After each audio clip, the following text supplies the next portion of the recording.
All right, welcome to the Late Age Dominions 5 multiplayer showdown, and this is going to be our final podcast talking about how the game went for all of us and the inevitable victory of Sabouts.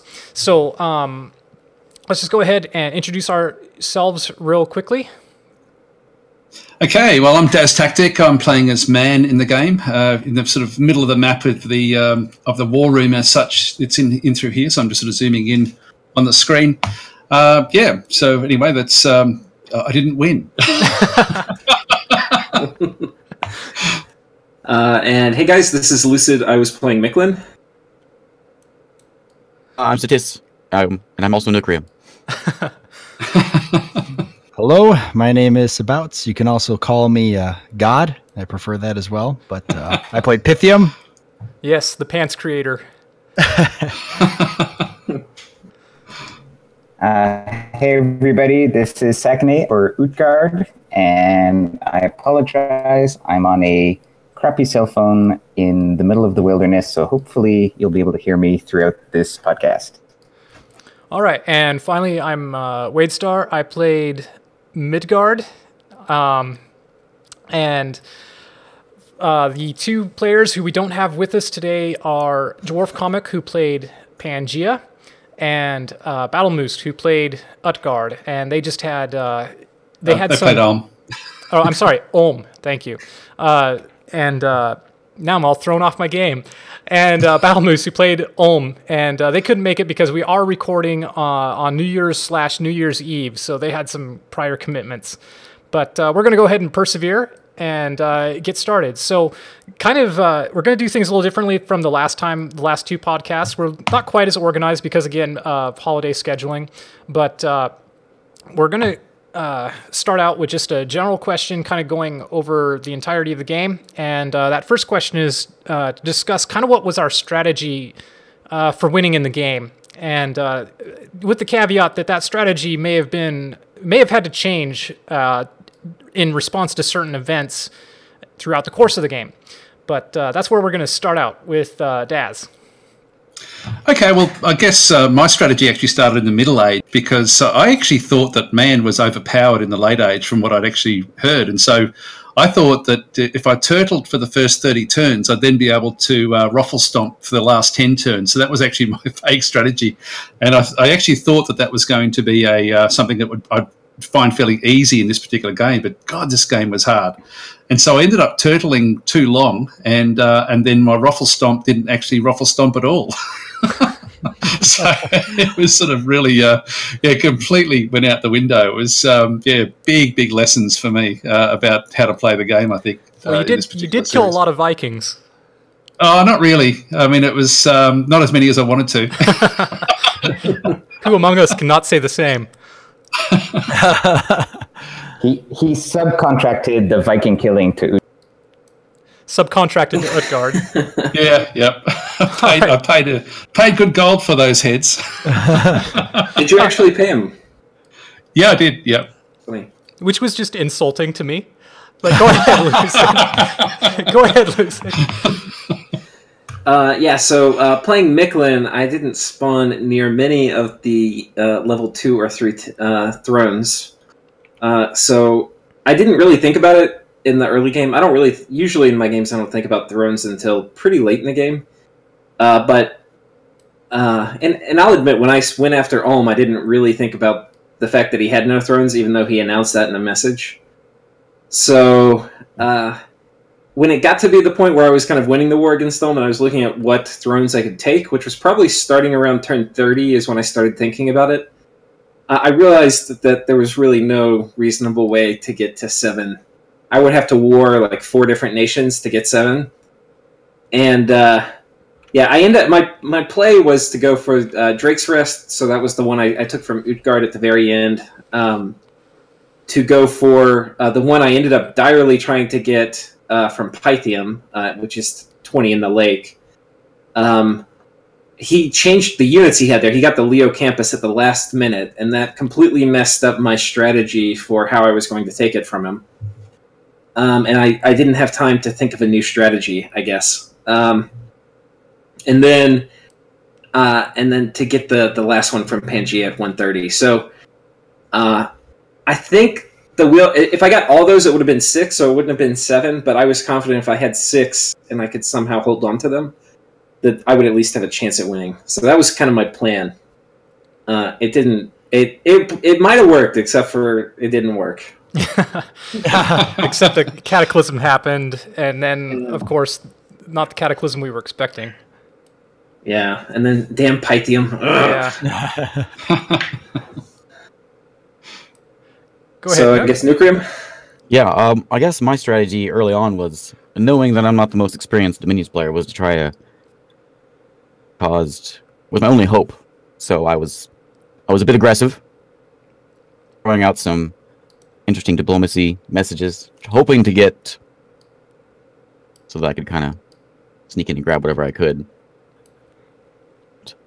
But man, later on though, I actually had a bit of, for a moment, I had a plan of victory, but that was my initial thought: is just try to get things up, make as many wars as I could between you guys, so that I could try to pull a Pythium, sneak in and grab the.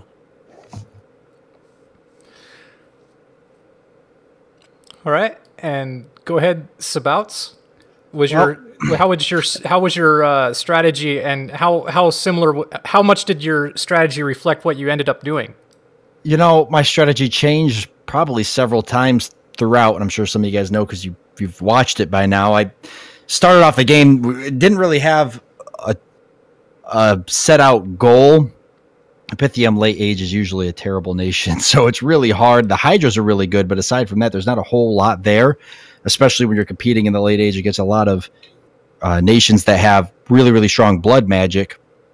You know, I kind of started out, wasn't really sure. I did like the starting area that I had gotten, but finding the 3-point throne and being so close to it was kind of the part where it changed my whole level of thinking on it. So then at that point, my strategy shifted from I don't know what to do to I was going to turtle really hard, kind of like Das, and I was just going to hold the 3-point throne for as long as I could, make sure nobody else could get it, so that there would be no victor, and maybe hold it to the Cataclysm. A lot easier to defend one 3-point throne versus everybody else trying to defend multiple thrones. I thought maybe my chances of victory through that would be sound.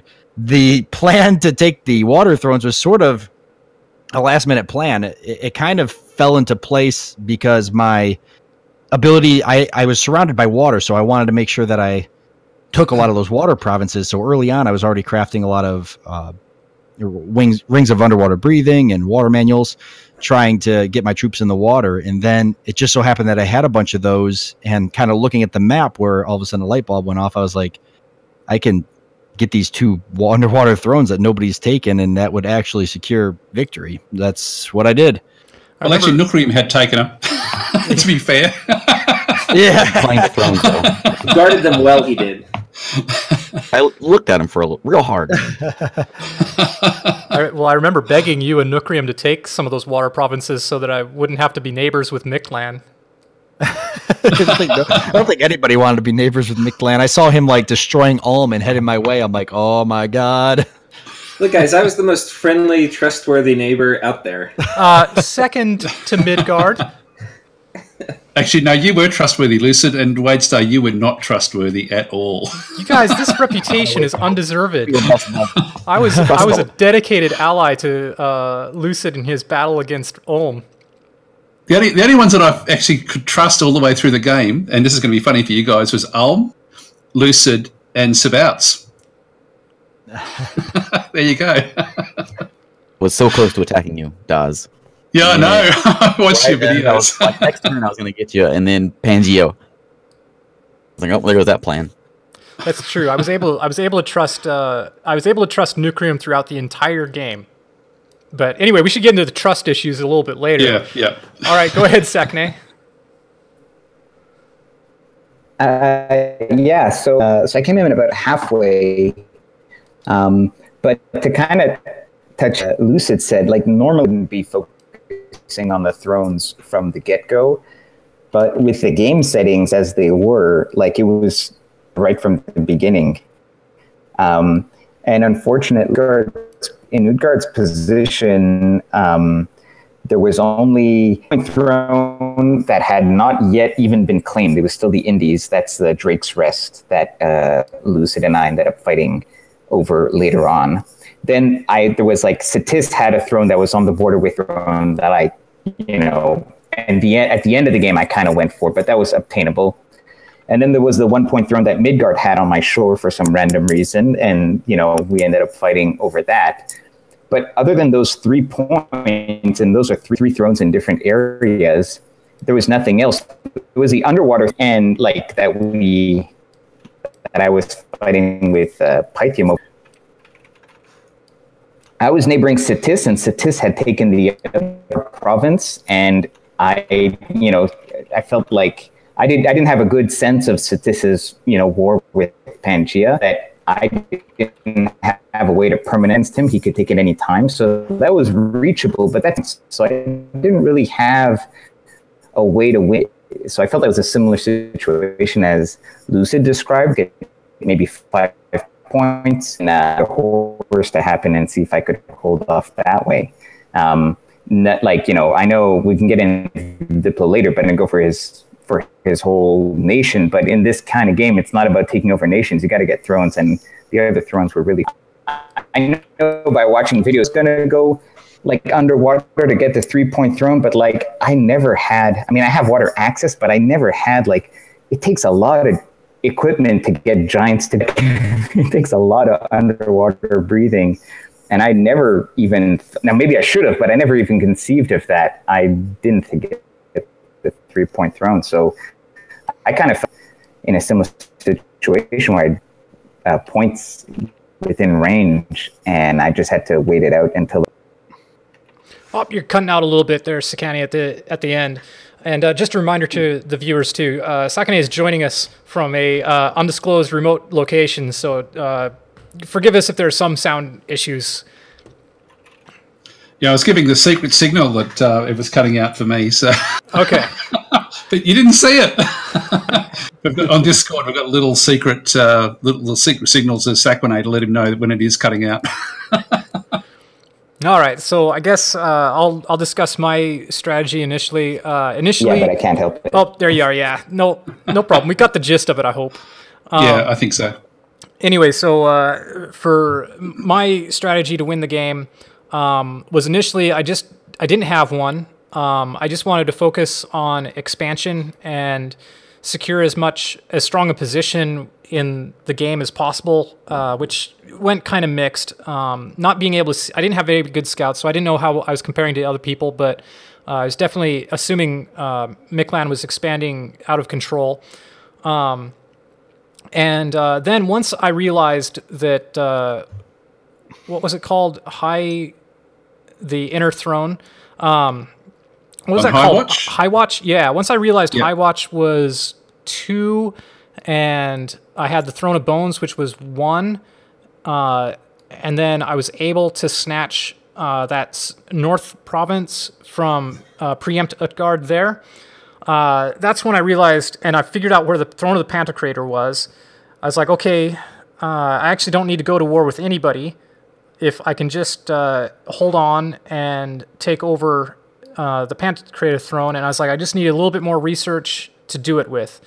And that's when I built up I was trying to secure that northern part, and I was like, I'm just hoping that Utgard will be distracted by the war with Miklan long enough for me to do it. But at the same time, I was like, I know this is going to rankle him, though, having this territory, even though we had no communication. And that's also about the time when I seen you before was staling turns, I think.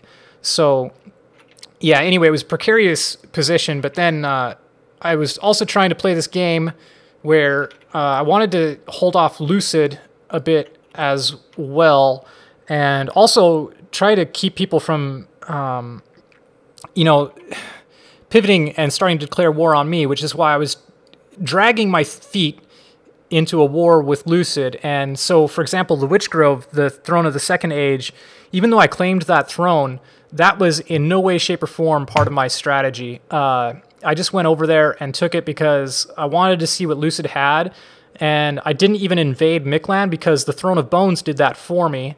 And so I was just hanging on and waiting to see how Mictlan responded to the neutrals in the province, and that's the only reason why I don't think I ever had much of a battle against Mictlan.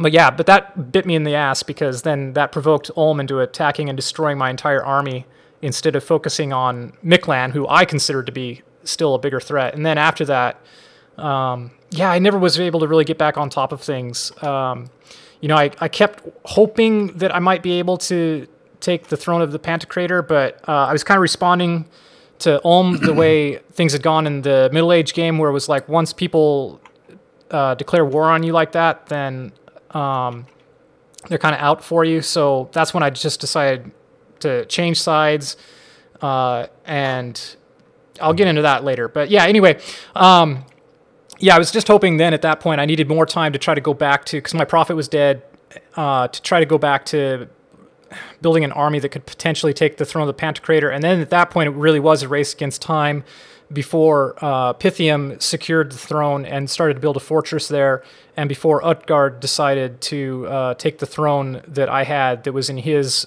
sphere of influence. And yeah, the timing didn't work out. Like I went over and investigated the throne of the Pantocrator, and by then Sabaoth had already secured it, and it's kind of like, well, at that point my strategy was just to hold on to as much as I could. And at that point I wasn't really trying to go for a throne rush, even though you guys kept talking about it in your videos to my angst. But anyway, damn, that was my strats. Throne rush. Yeah. For all we knew there could have been 400 or 500 elves lurking in any province. I know, that was kind of funny because most of those elves were dead.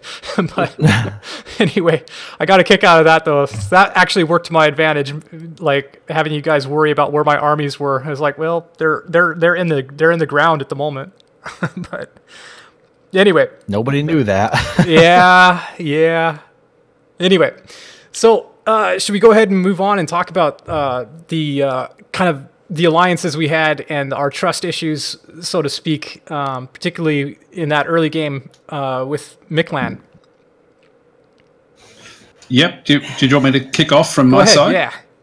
I guess so. We're really just talking about the early game at this stage, aren't we?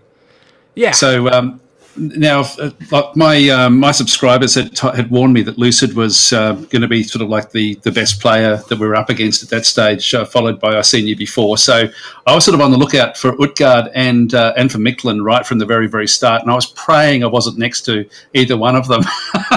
And when I found Mictlan was above me, that's when I just started swarming spies, just trying to find out as much as I possibly could. And so for me, I knew I couldn't afford to be friends with Mictlan because I just thought I was going to get smashed if and I knew that I didn't have any thrones. That was also why I gave up the inner throne to Midgard in diplomacy. I gave up to Nukrium. I gave the lower throne at 66 as well in diplomacy, just to try to sort of keep security on those borders.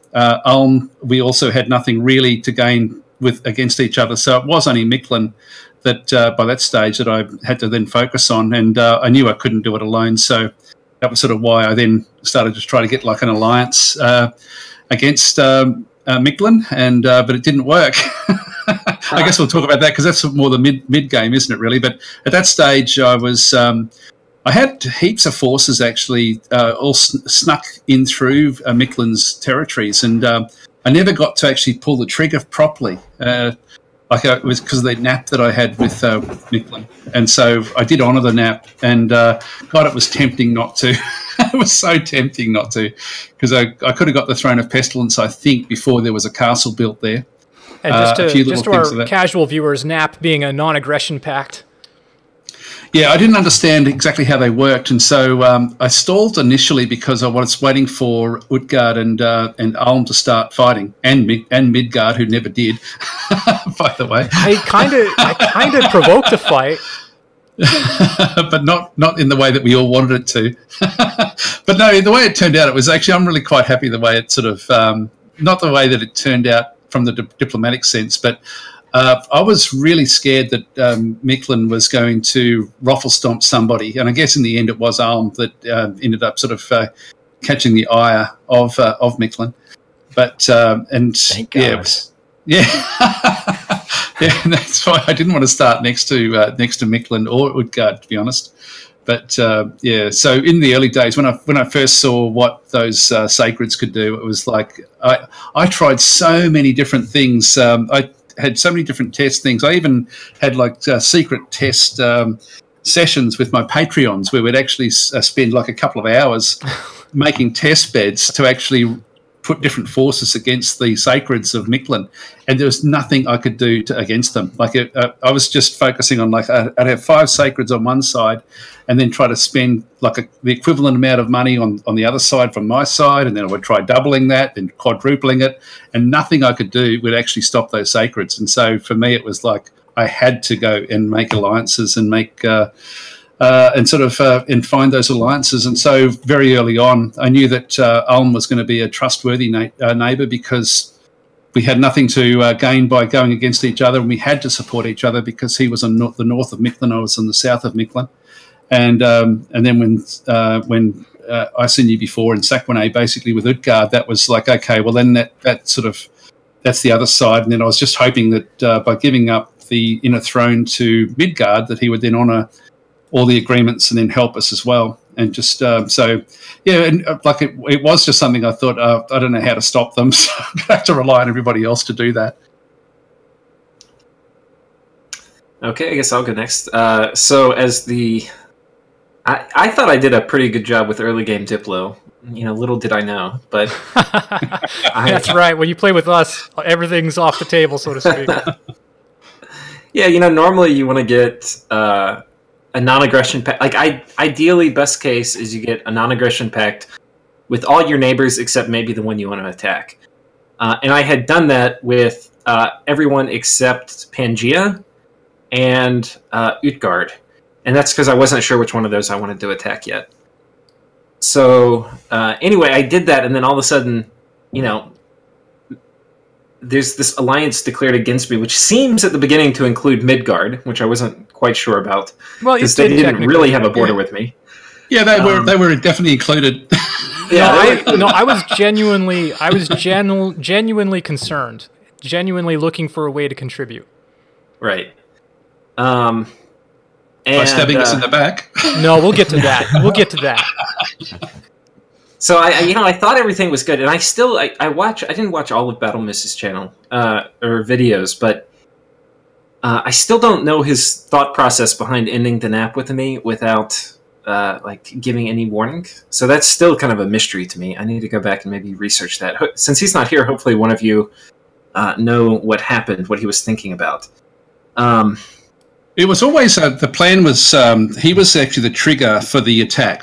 And so he had told particularly Utgard and myself that there was 3 turns to the attack, 2 turns to the attack, and so I was timing my nap based on his information, and that's also the time when I seen you before sort of stalled a few turns, and so it's the war sort of started with Utgard, but really it was going to be, but Ulm was the one saying I've got this in the bag. And so it was sort of like I was waiting for him. And so he was, but why he didn't actually say anything, I guess just the element of surprise. I'm not sure. And to be honest, I was so tempted to also stop my nap 1 turn before that. And but then actually, once again, people in my Patreon actually told me, look, Lucid's honourable. He would never do it himself. And so I thought, okay, well, then I won't do it either.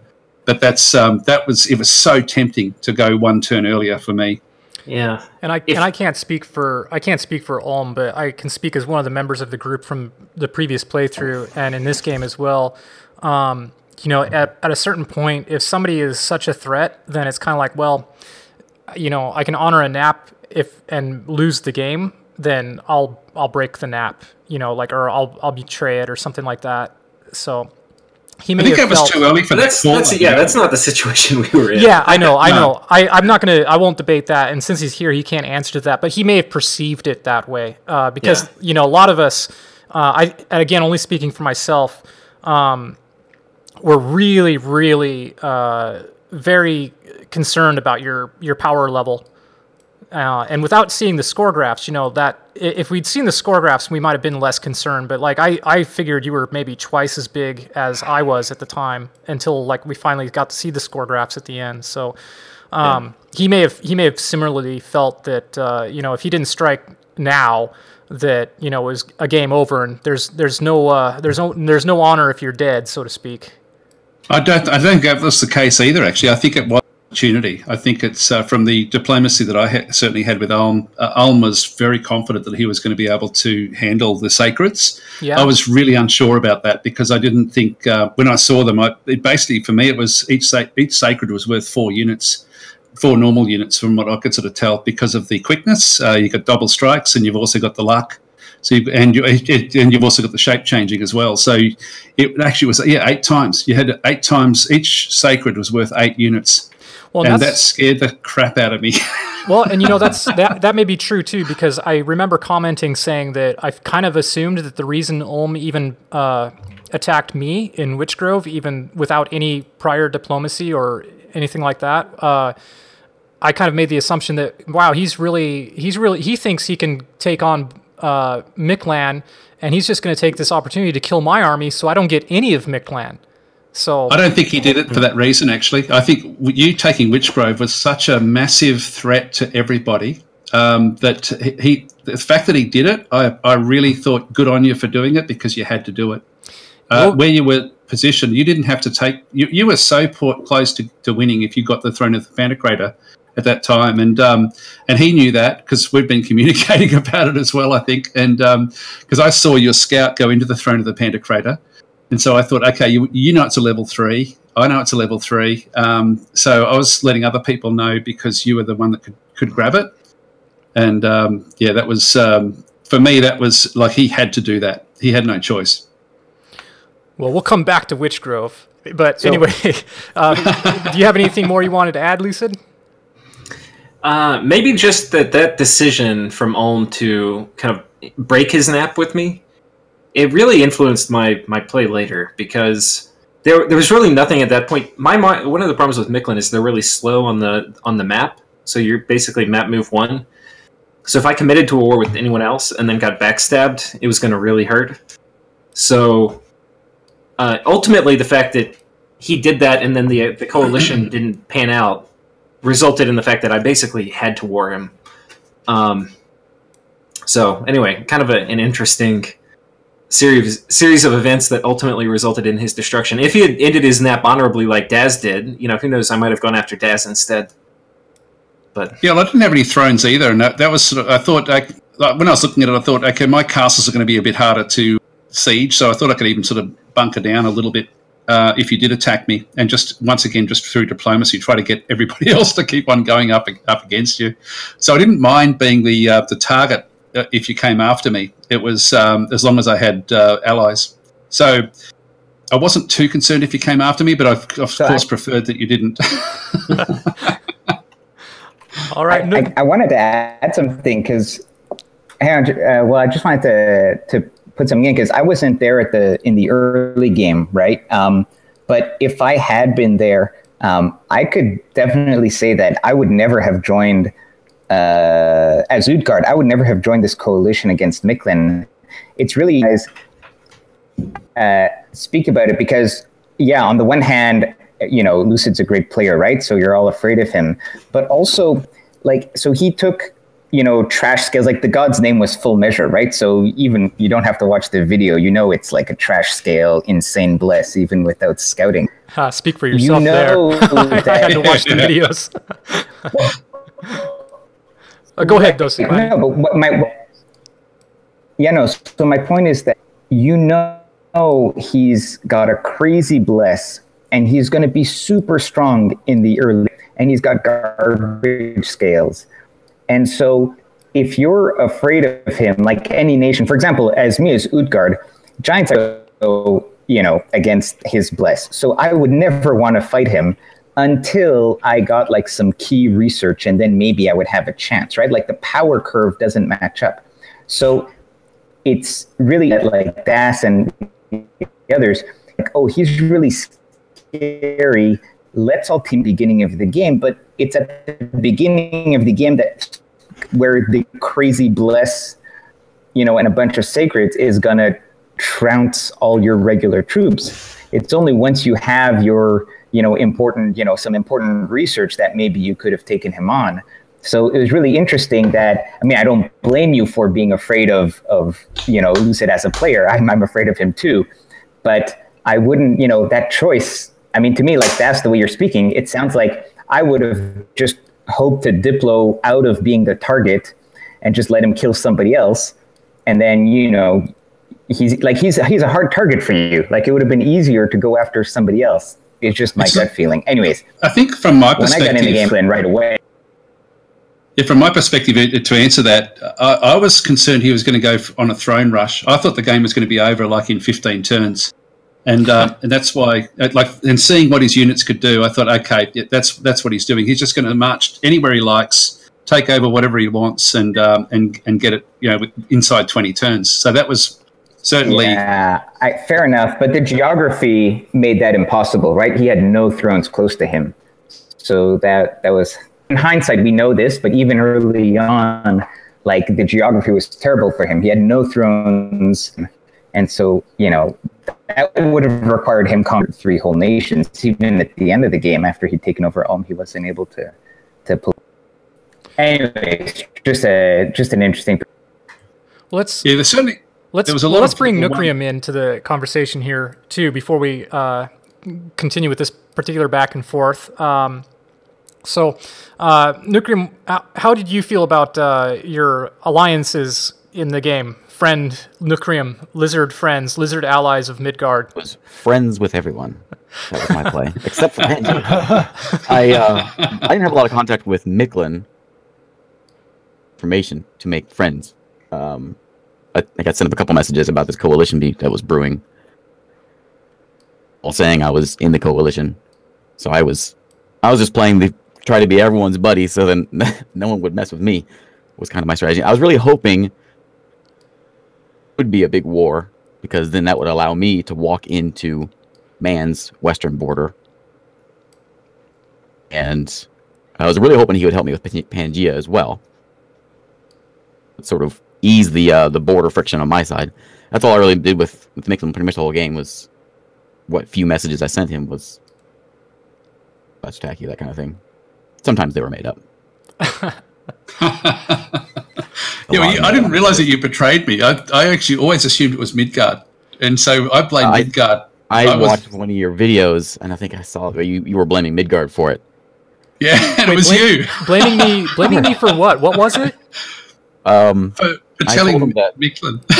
Oh, yeah, that's right. For telling. Well, because I kept getting irritated with you and reflecting it in my messages to you. I was like, what are you accusing me of giving, like, Miklin information? I'm just telling them what should be obvious, which is that you're forming an alliance against them. And it's like, that's not helpful or harmful to us or the coalition. It's like, but it was Nukrium the whole time. Yes, and it was Nukrium who informed me of the backstabbing treachery, this silent shadow coalition against Midgard the whole time, when you were trying to tell me to do this and go there and attack Miklin, whatnot. That message I sent about Man attacking you, I made up. No, that was misinformation. I never had any intention of attacking you. I made that all up. Ever. And part of the problem too was and just to make this clear, that's so classic. That's great. And just to make this clear to like Sakane and Lucid here, like, there's a lot of baggage that's being carried over from the Middle Age. So I'll just put that out there as well, where there was also a shadow coalition against Vanheim in the late game, brought about by the usual suspect, as I recall it, and also like. Ulm being exceptionally untrustworthy, and now I'm in an alliance, a quote-unquote alliance once more with Ulm, and just how that didn't quite sit right with me. So anyway, but I'll come back to that later. But let's go ahead, Sabouts. Oh boy. Well, it was funny. I think one of my favorite things in the early game was Nukrium sent me a message, basically, trying to be my friend, like it sounds like he did with everybody. And he kind of set out where he was going to draw the border. And I remember being like, and I don't even know how this actually panned out. I have to go back and rewatch it. But I remember saying something along the lines of, okay, I'm going to message him back after I'm done recording. And I never messaged them back. Heard anything from you. So all of a sudden, this Satis force comes into the province, and I had forgot that I had never messaged him back. So I'm like, oh, Satis has declared war on us. Do you remember which province? It was 32. 32. 32, yeah. Because I got a message from Sabouts at that stage saying Satis has just declared war, and I just assumed that can't be right because he's so tied up with Pangaea. It was just the same turn I attacked both Pangaea and Sabouts. It was now, let's be clear. Was 32 an independent province at the time? No, I was independent when I sent the message. Oh, okay. Yeah. And then you took it. And then he attacked me right after. Means he's fine with me taking it. So I took it. Tacit, that's so funny. Tacit approval. Right. So then, obviously, he means it's fine for me to walk in there. Because I thought Sabouts was trying to cause friction between us, and I really trusted Nookrium. I didn't realize you'd done all this sneaky stuff. So I just thought, okay, everything's cool on that front. He's my only hope. I can't play the minions. I got to be sneaky. That's why. just me not sending that message. I'm like, oh, I'll just message him back after I'm done recording. And me not sending it, he just moved his army in. Like, oh, I guess this is my province now. And yet Midgard has a reputation for being distrustworthy. I was like, it's war now. So then we ended up having some type of like Cold War scenario where we're just piling these troops on these two provinces. Armies. Yeah. Like just gigantic armies, and it never ever turned into anything. So second, no messages from you, but then you backed your army off, which I realize now. I thought you were like some sort of like peace offering. Okay, let's end this. So then I watched your video, and you were moving to the throne. Because as we were building up on the border, all of a sudden I realized, it was a big mistake, because then I got the message from Das, and he was like, Wade's going for his typical throne rush. And so I was like, oh, God. And then I realized, that was the 3-point throne. I had not taken it yet. It was still controlled by independence. I was like, that's the 3-point throne right there. And Wade can, travel across water with his units. So all of a sudden I realized how much of a threat and how bad the whole situation was. So my thinking was, I'm going to pull all my forces off the border. I'm not going to say anything to Nook because I don't want to garner his attention in my direction. I'll just pull my forces quietly off. He might notice, he might not. And even if he was to start moving into my provinces, by then I had a throne up in a choke area where he couldn't pass the throne. He'd have to siege the throne down. And that would buy me enough time to get my forces to the 3-point throne and either secure it or get ready to attack it if Midgard got it. Yeah. Because we were assuming Midgard was on the way at that stage, didn't we? Like that was, and when you went for Witchgrove, it was like, what the hell? You've already got 4 points. You only need that 3, and it's a 3 because you had 123 at that stage as well. No, I was just camping in Witchgrove, so it was like, well, if I'm going to stay here a turn, I might as well claim the throne. But you didn't need it. No, it wasn't part of my strategy at all. I just needed a province to start attacking from into Miklan, so that I wouldn't have what happened to me from Ulm, which is getting destroyed on the shore and losing my entire army. It became panic mode at that point when I realized, and I'm sure when you guys realized, that Midgard only needed to cross the water and fight those independents, which he would have easily wiped out. Yeah. Well, it wouldn't have been easy, but I think it was worse than that, actually. Oh, go ahead, Sakani. I came in after the whole Witchgrove incident, so I had 5 points, right? Am I correct? Yeah, that's at that stage you had 5. No, 4. No, you had Witchgrove as well. Witchgrove was just 5. But yeah, 5. Yeah, so I'm sure I watched your previous series, the Middle Age series. So I'm sure there's a lot of Diplo, but when I watched actually your videos for this series, I was surprised that like you seemed a little oblivious to the fact that, you know, you have 4 or 5 throne points in a 7-point game. Like, of course, everybody's going to declare war on you right away. Like, there's no other way. Like, there's no other option, right?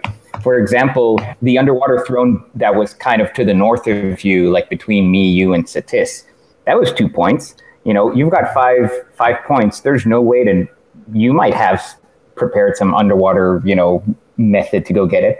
Like, when you get that high, everybody's going to come and kill you, like, right away. Now, the timing was, of course, you know, maybe by then, like, everybody's focusing on the Pantocrator throne, but you had 5 points, so you didn't even need that one. Any of the 2-point ones would have been enough to win. So, you know, it was a no-brainer. Of course, everybody's going to turn on you no matter what's happening. Now, I'm the one who, I think, attacked you, but, you know, it was going to happen.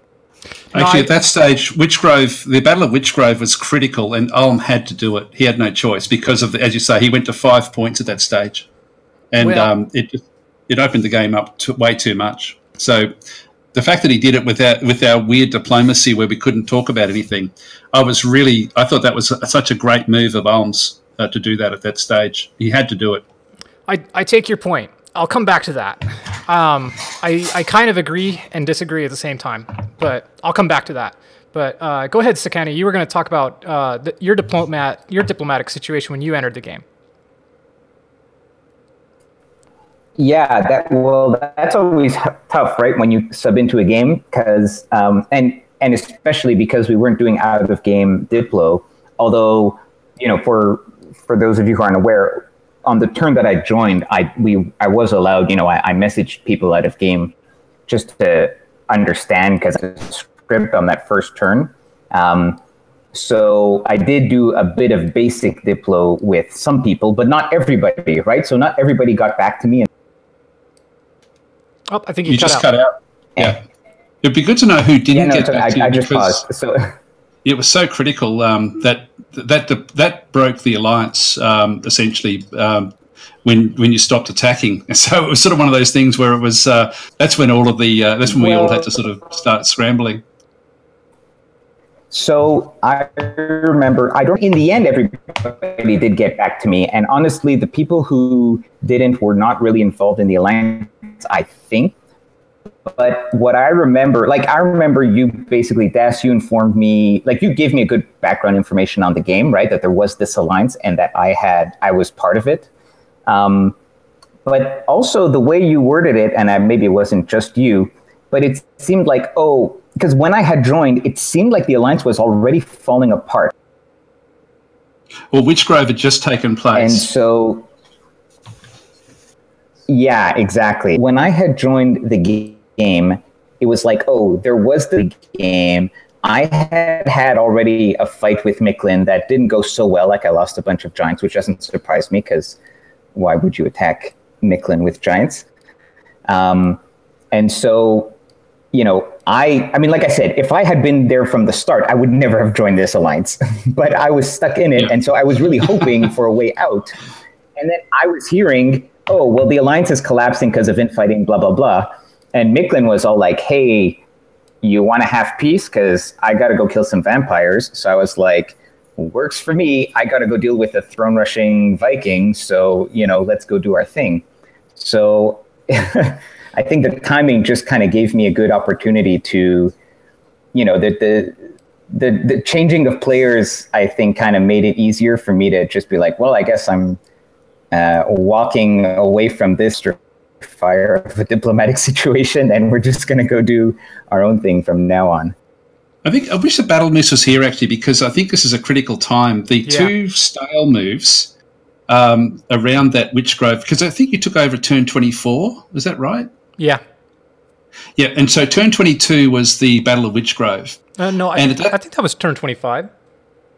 No, it was earlier than that. Okay. I'm pretty sure. Okay. I'm pretty sure it was at turn 22. I trust and you. I think it was. And I think that happened just before Sakwane took over. And from the diplomatic side of things, because I actually still thought it's still doable. If you cop it on the chin that you were going for a throne rush and we caught you out, it was all still doable. So all my messages to you were genuine, like that. You know, come back into the fold. It's all going to be good. This is to Midgard. So I thought that's still salvageable. Those, Ulm had those no messages, choice. we'll come to that. But Ulm had no choice. So, of course, I didn't know that Nucrium was sowing salt in my in the wounds there. But it was. But that, from the perspective, I think that the two stale turns, without anyone knowing that they were stale turns, I think, and I wish Battle Moose was here, because I think what he couldn't. I watched his videos. He had no spies. He couldn't see that I was attacking Micklin, and so I think he felt that everybody had just left it to him, because suddenly there was no attack on the giant front. There was no. He couldn't see that I was attacking, and so he just felt that he was attacking on his own. So at that stage, after Witchgrove, where he lost so much of his forces, he thought, okay, I'm out of this. So he then pulled out, and but at that stage, I was still really hoping that we could still keep the alliance going. But it just all collapsed at that point, because, as you say, like with Sacronay, it was like you came in, you had to sort of make up your own mind about things, which we all understood, and that's all fine. That's just part of the game. But so it really, the two stale turns, I think, were the critical time where. Because Ulm didn't know that they were stale turns. We were expecting a 3-direction rush on Micklin, and it just never eventuated. Yeah. So actually, ahead, I have on my computer here. Oh, sorry. Let me just put in. I know, because I have on this computer. I happen to have. I came in on turn 21, and when I came in, Ulm has taken back Witchgrove. I have this big pile of troops on the border with Micklin, but there's some indie provinces there for some mysterious reasons, and there are no Micklin troops on the border with me. But also, there's like an epic pile of troops on like the Satis Pangea border next to me, so I don't know what's going on that side either. So that was my situation when I joined, like a bunch of Viking troops in a throne that has a castle right to my north.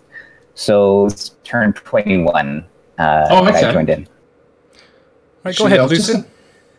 Yeah, so my strategy for surviving the dog pile was... Because there were a few things that were tricky for me. One was... often, if one player attacks you and they put all their troops in one army, the best plan is to, if you think you can beat it, fight it. But if you don't think you can, then fight around it and raid them. So... that's what I would have... And basically what happened in this coalition when it started is Man put all his guys into one big death ball, Ulm put all his guys into one big death ball, and then Utgard put all his guys into one big death ball. And I was like, holy shit, how am I going to deal with 3 death balls coming at me? Because there's no way I'll be able to trade well with the death balls. The only way I can kind of trade well is if I use all my forces against one of the death balls. And so there's supposed to be 4 death balls.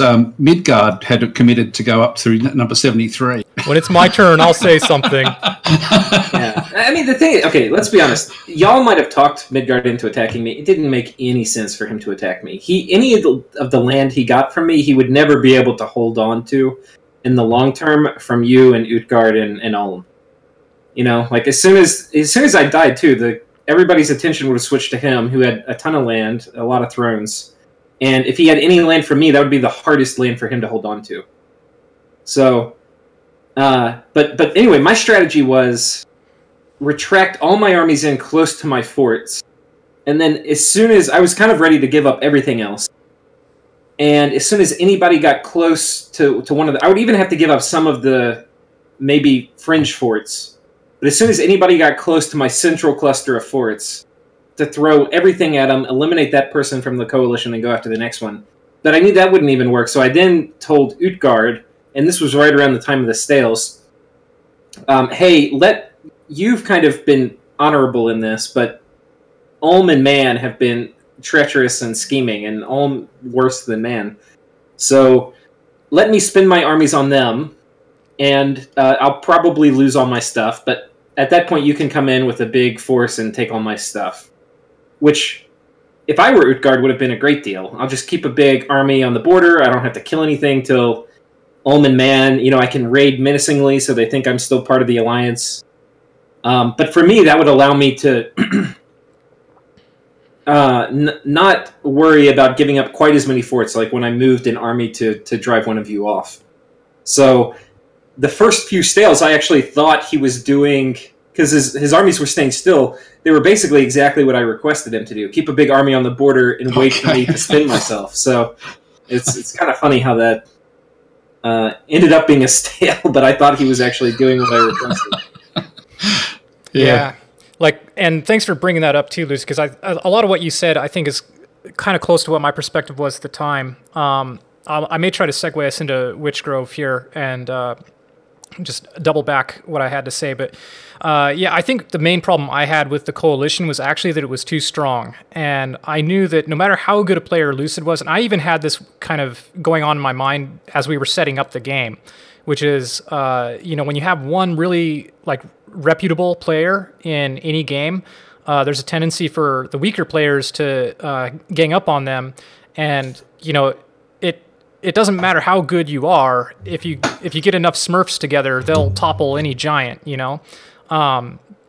So with me, what I really wanted to see happen with our alliance, and Daz, I talked to you about some of it, was I wanted us to be able to kind of just contain Lucid and keep him not provoke him enough that he's going to respond to us with a full-on war. It didn't work out, but try to wheedle him down a little bit. So for me, I was like, well, I can take Mirai's Grace because I'm next to it.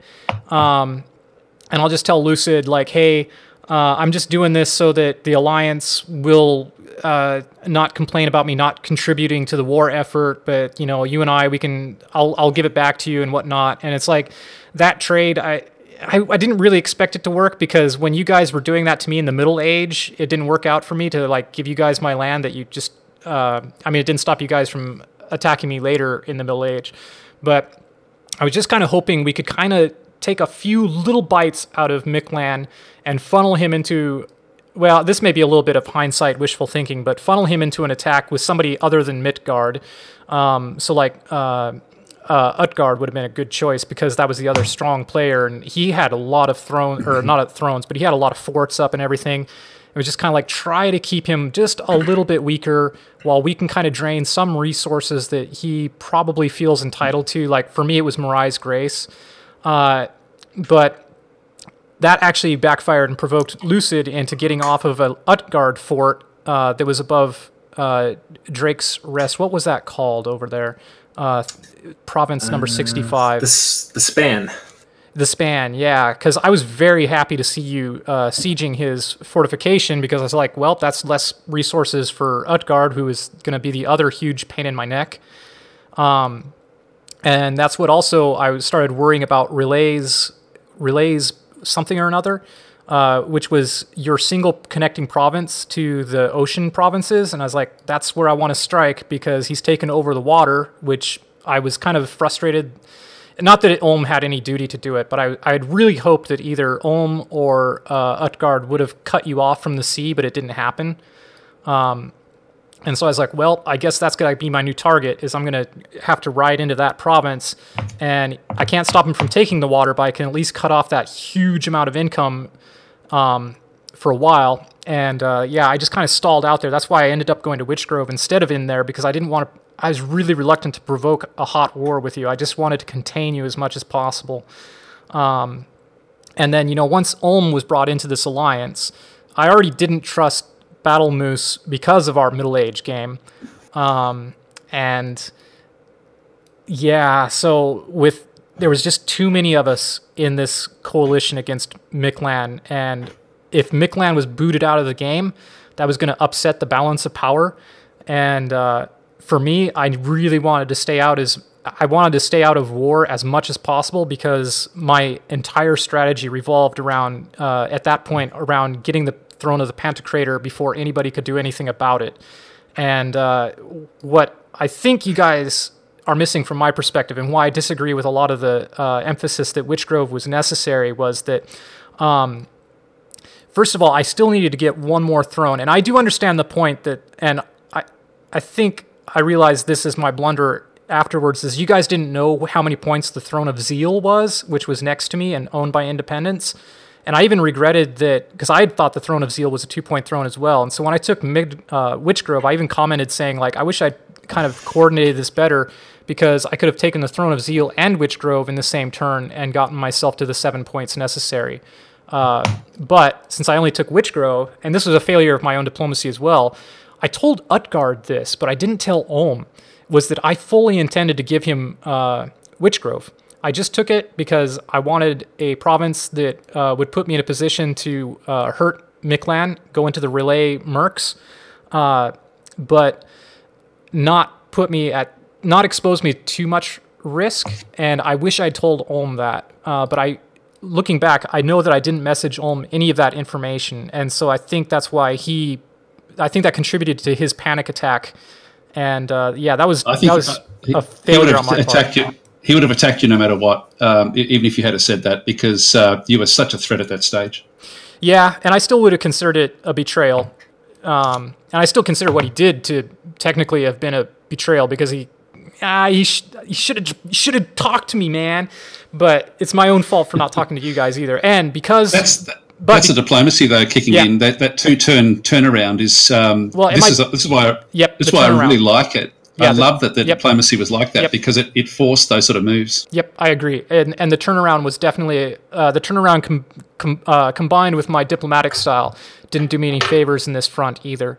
But once I lost my profit, what I think you guys aren't understanding is that the Throne of the Pantocrator was off the table for me for 5 turns. I thought it was 7 turns, because I think in Dominions 4 your profit was when you lose your profit, it takes 6 months. Is that correct for him to come back?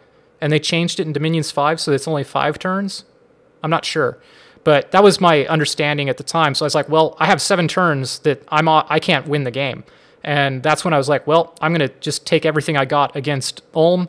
And I wasn't in a position to really attack Ulm. I had to defend myself, I felt, because I didn't know where his death ball was going to go either. Because once he dedicates himself to attacking me like that, I'm like, well, I got to expect continued attack.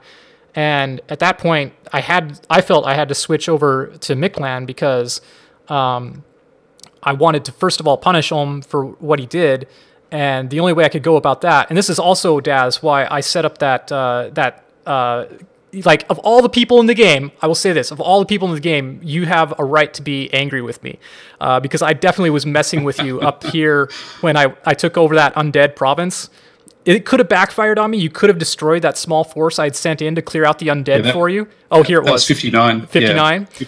59, yeah. But I was like, I need to keep Daz, I need to keep somebody off of Lucid's back so that Lucid can at least attack Ulm for me, since I can't attack him directly. And that's why I did some things like, even before that happened, because that was before that happened. That was before Witchgrove that I went in and did that little move there. But even that move was designed to hopefully kill a raiding force. And a raiding force is about what you sent in. I was like, that's one less raiding force that is going to go into Miklan's territory and destabilize or leak away resources from Miklan. It was also the reason why I wasn't going to attack Miklan in Morai's Grace without trying to get some kind of assurance that it wasn't going to lead to a hot war with Miklan. And of course, Miklan didn't agree to it, which, again, like I said, I don't blame him. Like, in that position, I would never make that agreement either. But I kind of had to try, and I kind of thought, well, maybe, just maybe, the pressure on Lucid from these other guys in this alliance is enough that he'll welcome having a non-serious threat, and he'll put up with Morai's Grace. So that's why I did that.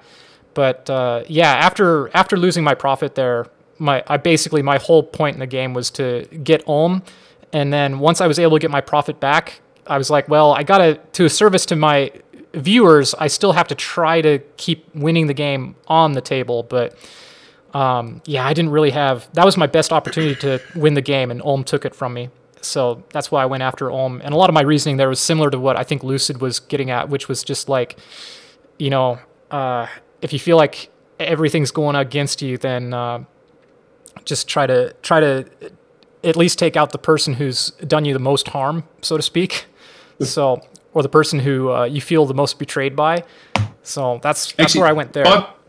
By the way, I felt pretty guilty about picking on Lucid. I got to say, personally, I was a bit. I thought, oh, geez, I'd hate to be on that side of things.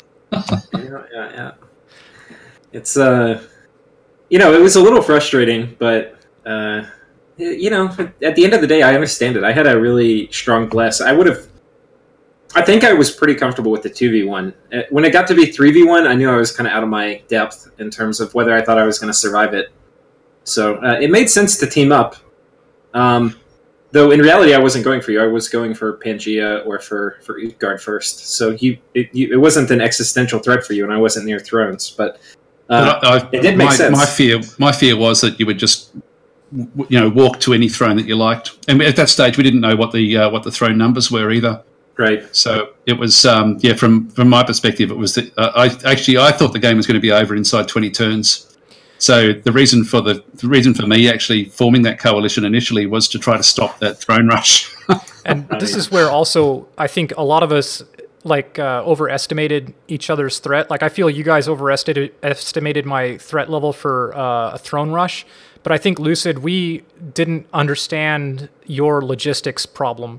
So we had we were just completely unaware of your disadvantage in troop movement.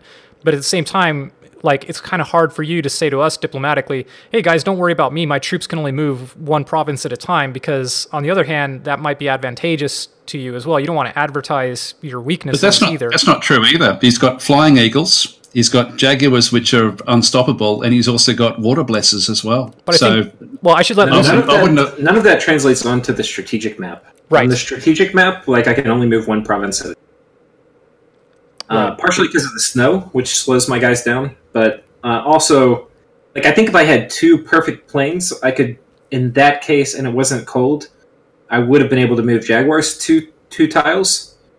But in general, I don't think I've moved a single army to two provinces in one turn, except for my Turkey mages. But and just to make it's funny we all went cold. I found that so funny, because I chose cold because I thought once again Micklin was going to be the threat and that they'd go hot, and so I went cold. I think Micklin went cold as well, didn't you? You went that side rather than hot. Yeah, I went cold because you start with one heat scale, and so if I went up to heat 3, I couldn't get quite enough points for my bless, so I had to turn that bad boy around and go cold too. Okay, because just to make it clear, let's go ahead and transition now into talking about the fall of the coalition and kind of Utgard coming into the game, and transition into the discussion of mid-game. So anyway, go ahead, Lucid, if you have any more to add about the coalition against you, and transition that to the coalition falling apart against you. I liked to think that it was my diplomacy that undid it, whereas I was basically offering Utgard a way out, and I thought I could hold in Man if it were just those two attacking me. And then I found a surprise ally in Midgard. And you can thank Man for that, partially. Right.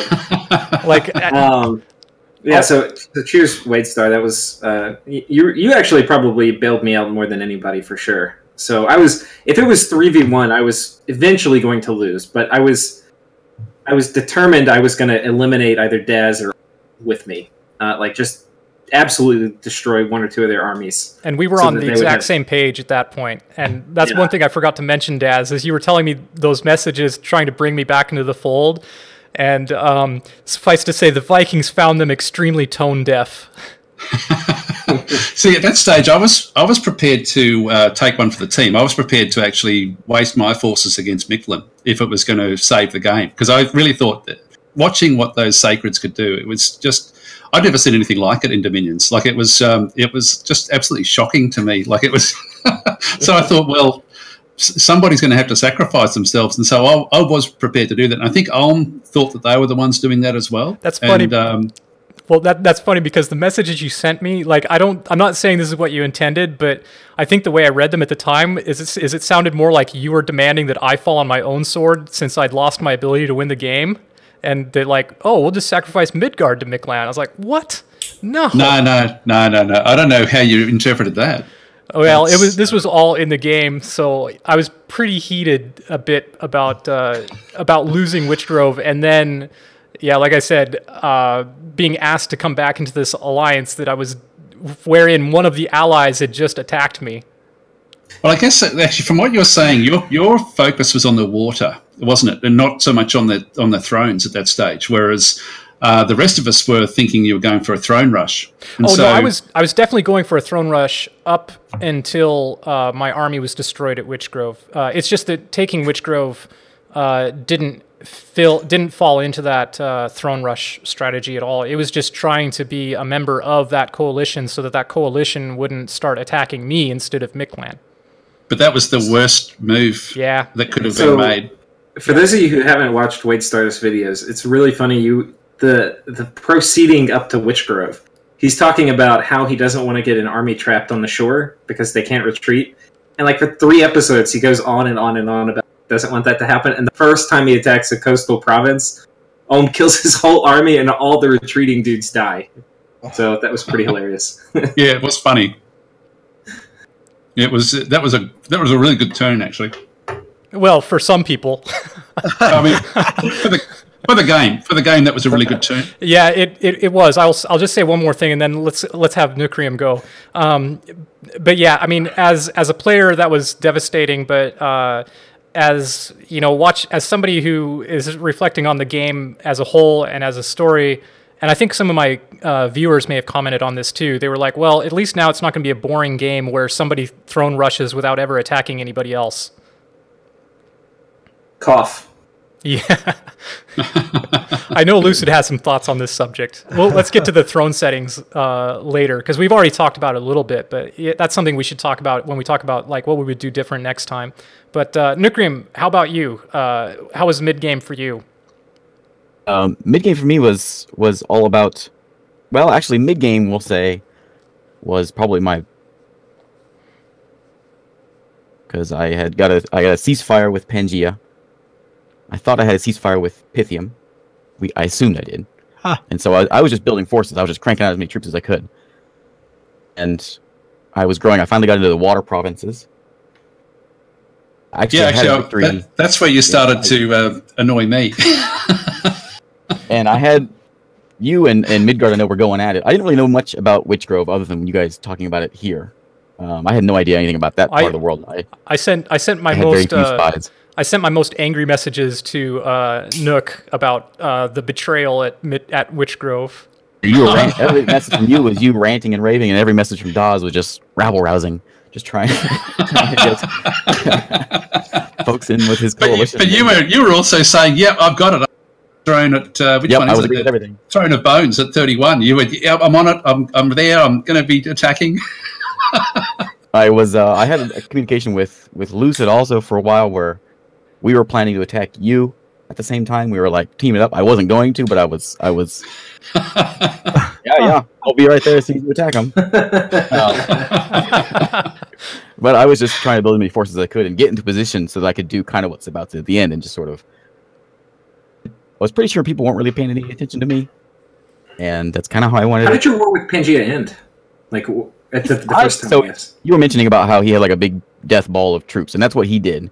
Is he ran through 70? Oops, sorry, I didn't mean to move that. 79 there, and he was moving into Satis, and I had a pretty good sized army up.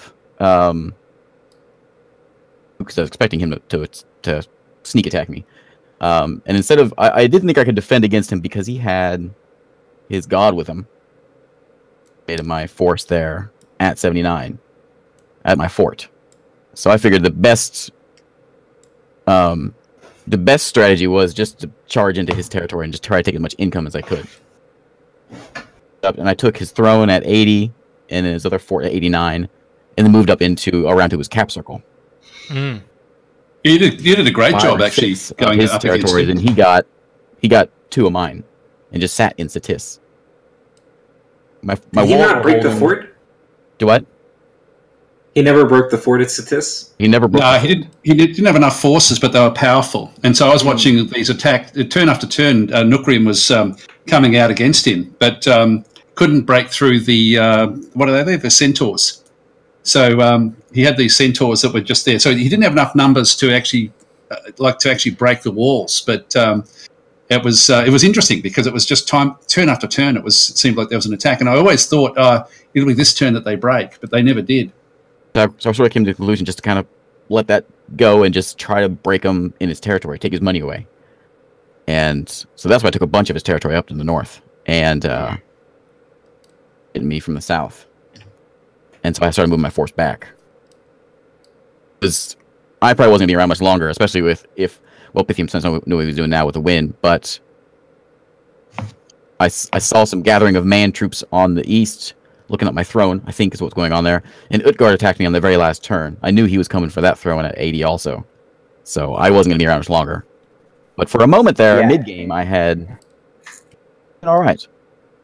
I had some strength, and We were worried about you for a hot minute going for a throne rush, too. I even said it in my channel. Like, I can't believe I might actually have a path to victory here. I didn't really think that was all the way through something possible. I was just hoping to not die in this series. I was sort of because you threw a lot at the throne at 20. You actually threw a lot of troops at that to actually before you could take that. And I always was thinking I should just go to 34 with my water troops and then sneak into it in between your battles and just take what was left. I saw all your water troops sitting there. I thought you were going to do that. Yeah, I was so tempted to, but I just in the end I thought, look, I'll try to keep the peace there because by that stage WadeStar was being a pain in the ass. Throwing in troops into there because I was worried you were going to do that. So rather than just sitting there and building up a proper army and moving in, I kept on throwing that I thought might be able to just win, and it took me like 3 turns, I think, to finally take it. Yeah, it was a while. Feel it. I had one water guy in there just watching, and so I watched each of the battles. So that was my mid game. It's interesting how that mid game turned out, Nuke, because I was really, when I joined, I didn't have much of a border with you. It was mostly Pangea, but then, as you described, you took over that land, and so I ended up, taking 80 was always in my crosshairs. I knew you were going for that. I saw that army every time. I know I cut off there. Yeah, but fortunately for you, I was being very cavalier about throne points, right? And, even though I joined after Witchgrove, like Drake's Rest, which is 64, still hadn't been claimed, and there was still the Underwater 69. And so even though he was at 4 points, I actually didn't know that Witchgrove, the battle had just taken over. So that was on the coast too. So I was like, well, he could take Witchgrove if he wanted to. Of course, he had just taken it and lost it. But anyways, I had to, I ended up focusing my mid game against Midgard.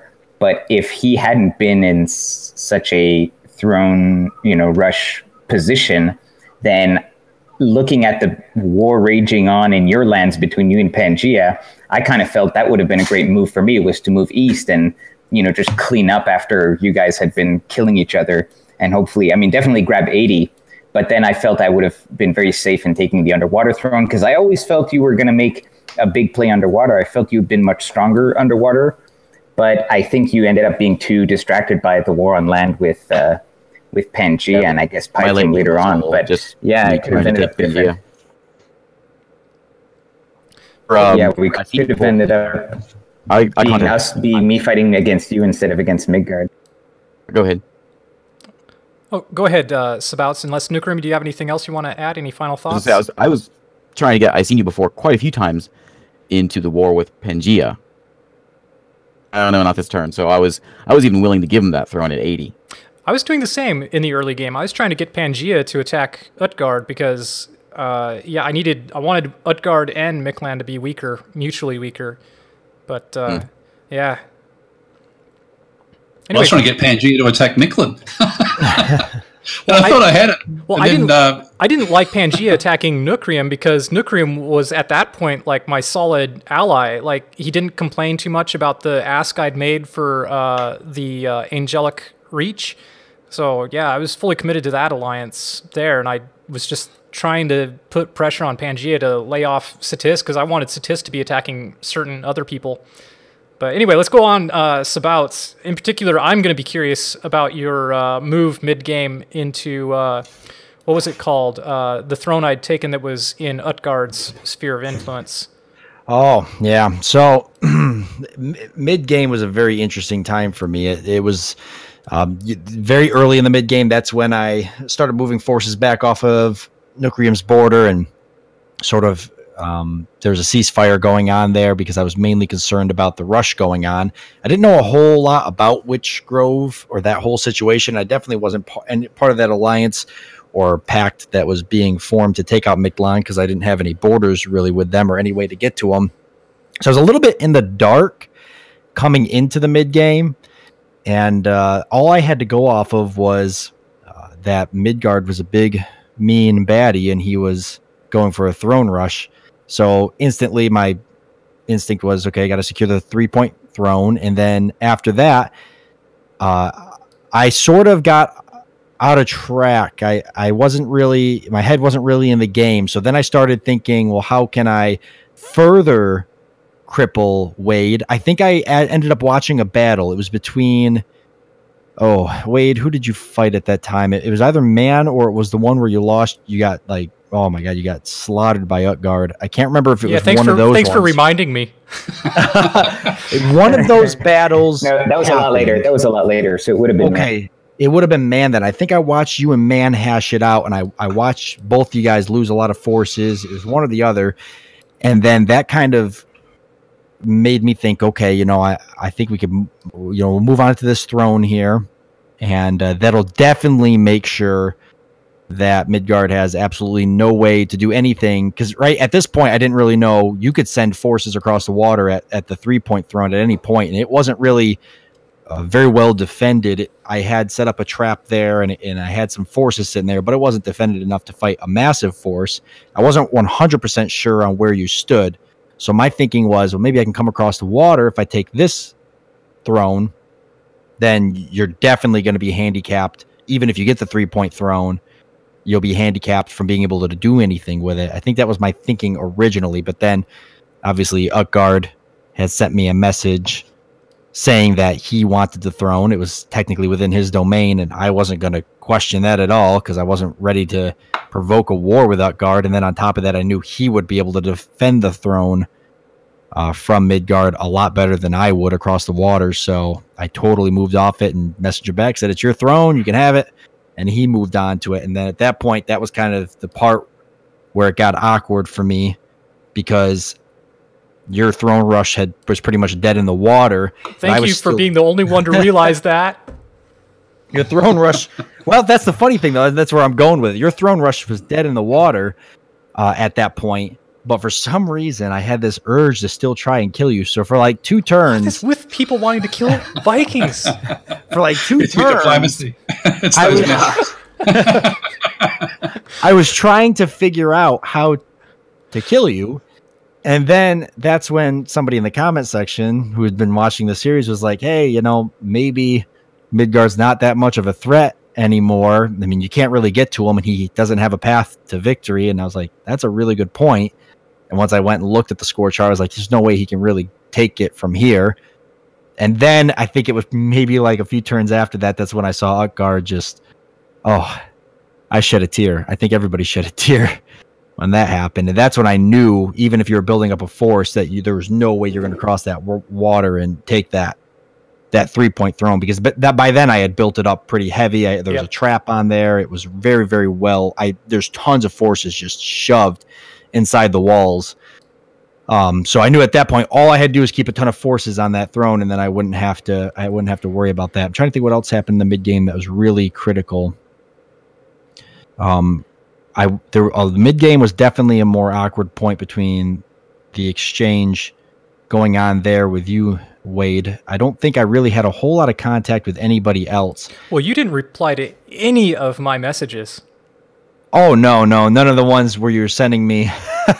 I could tell you were very, very upset about what was going on. I was like, I don't really have anything to say. I think I'm just going to... I don't think you replied to any of my messages the whole game either. Did you reply to anyone's messages? I was very much in contact with Das around the early mid game. We were back and forwardsing a lot, swapping information. Yep, I had a lot of contact with Dwarf Comic. Really? Pangea. Figured you had kind of an alliance going with him. Yeah, we had kind of a pact, and that really was just because we coincidentally ended up bordering each other. And, we had some baggage from the mid game. He was the only one in the mid game that showed me any remorse. What are you talking about? I had to leave a comment on your channel. I was your best friend in the end of the mid game. I know, but it's funny because not to get into the middle age game, but it's funny because through the whole Middle Age game, I until I went back and watched the videos, I was like, you're my sworn enemy, Wade, all the way through the whole thing. Because I thought you were just trying to trick me, especially near the end of the Middle Age. But that's funny because that baggage kind of carried into this game, right? Because I realized that when I watched your videos. Yeah. Yeah. So I still had this kind of like Wade is the bad guy, and Pangea is, he's the only one that kind of was my ally, even though he got destroyed in the mid game. So, or in the Middle Age game. So I kind of allied with him, and then that's when, him and Nook were hashing it out. Honestly, I at some point I was gearing up to attack you, Nook, but it just never really worked out like that in the mid game, because then having to fall back and deal with the 3-point throne, and then the threat of Midgard that whole time, it never turned into anything. So I somewhat abandoned Dwarf Comic, but I think he understood because I had that contact back and forth with him, and I let him know, hey, I have to pull back because Midgard's going for a throne rush, and I have the key to his victory in my domain. Well, it's funny because since you didn't reply to me, you left me to fill in the blanks with everything that was happening with you and Utgard, and you had me convinced, based on some messages Utgard had sent me, that you two had organized that whole kabuki dance there of cutting off my income from those couple of sea provinces and that fortress province until Utgard could come up and take over the siege. So that's why I was totally convinced that everybody was making these alliances against me after I felt like I'd been taken out of the game. It's so crazy because really me and Utgard had very, very little contact at that point in the game. Yeah. So it was really just pure coincidence. I saw an opportunity was you were being kicked on the ground. I saw an opportunity to take a few of your water provinces for the additional income and take the throne just to, really land the final kick whilst you were already on the ground. But then that's when Utgard messaged me, and that's when the whole, that's kind of in my domain, and I didn't want to, throw fuel to a fire, so I just let him have it.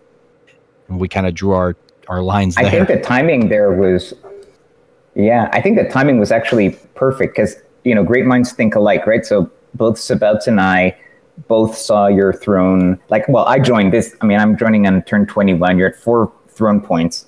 And even though you've lost, maybe your prophet or something, there's still, Drake's Rest is still available to you. And you have underwater. You have a lot of ways that you can still do a throne rush, right? And Sabouts is thinking, I'll go and I'll take 123. But I'm also thinking I'm going to take 123. And we both start making plans independently.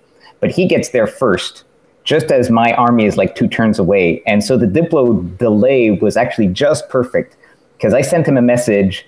My army was marching towards that throne, and I sent him a message. I saw his troops on there. I was like, dude, I appreciate what you're trying to do, but I'm going to take this throne, and you better be off it by the time I get there. And wisely for him, he decided to, retreat. And then the turn after that, I walked onto it. But the timing for the Diplo was just perfect for that because there was no coordination. It's funny because it totally looks like it was really well orchestrated.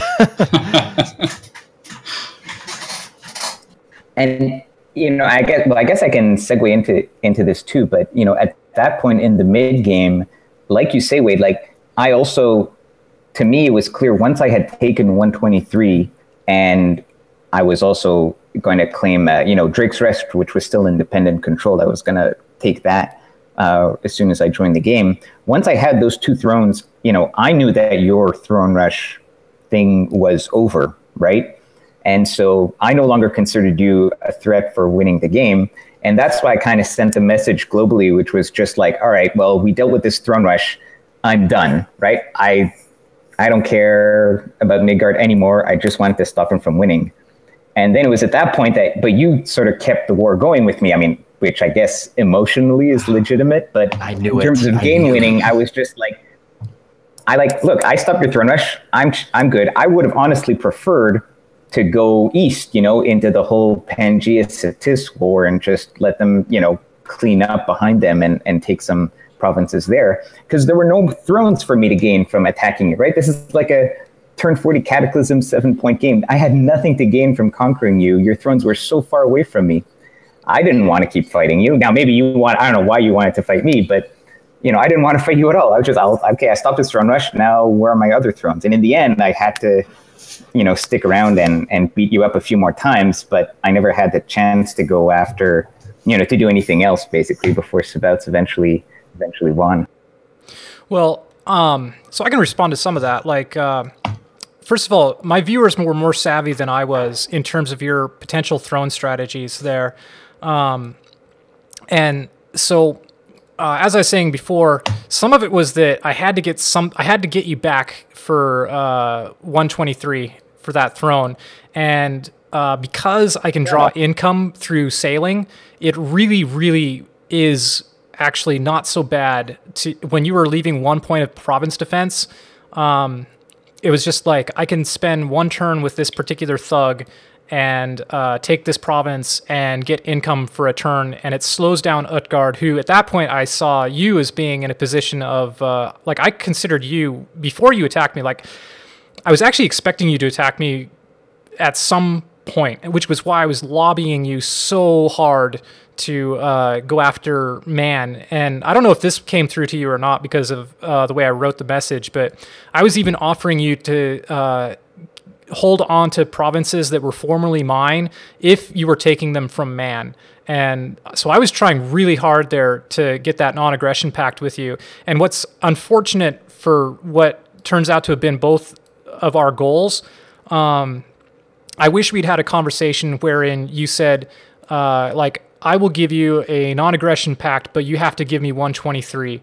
And I might have hemmed and hawed about it a bit and said, well, you just can't just take it from me. But at the same time, that would have actually been what I think both of us would have gotten what we wanted. Because, yeah, like I said... really, really interesting. Yeah.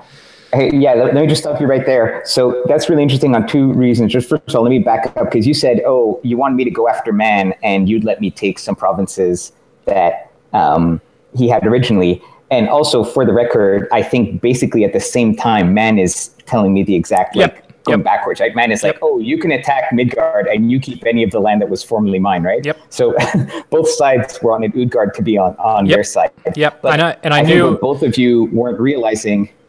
Yeah, but looking at the map, there are no thrones over there. I have zero interest in attacking either Man or Midgard, south of Drake's Rest. There's nothing to win there. There's land, but there were no thrones. So, just from a game, game rules kind of point of view, there was no interest for me to go that way. But what you say about 123, like you wish I'd offer you a nap, that's really interesting, because I think the turn I joined or the turn after, the message I get from you is like, if you move any troops into 119, which is the peninsula province that leads up to 123, it's like, if you move any troops into there, I'll consider it a declaration of war. That was your message to me. So I was like, well, okay, I guess. Well, because where are they gonna go from 119? I was honestly thinking of it. I know. I get that. But it's just like, there's that's like in one direction. And then the other direction is, if I receive that message, do you think I'm going to ask you then, oh, well, how about we just have a nap and you give me 123? Like, no, I didn't think that's where your head was at.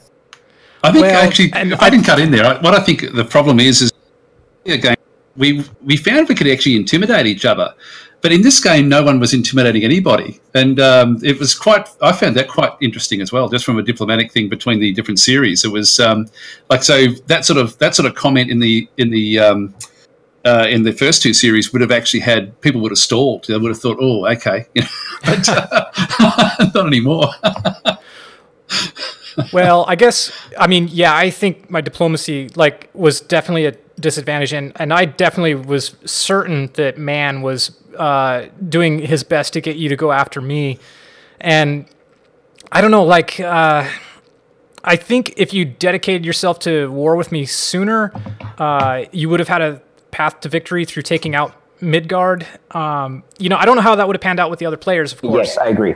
But yeah, but I anyway. was never going after you, Wade. So I don't know if you realise that. I was. It was only at the end. I just wanted the inner throne. That's all I wanted at the end. Yeah, I wasn't going to let you have it. No way. But there was no point really that I thought I wanted to be at war with you. So I think you've missed. I think it's Nukrium's whispering in your ear the wrong things. Well, ironically, I thought that whole time that Miklan was still at war with you. And neither of you two, like, I had sent you so many messages saying, like, we can have peace, but you got to declare war on Ulm while he still exists, and you have to make peace with me and Miklan. And you never even told me that you'd already made peace with Miklan.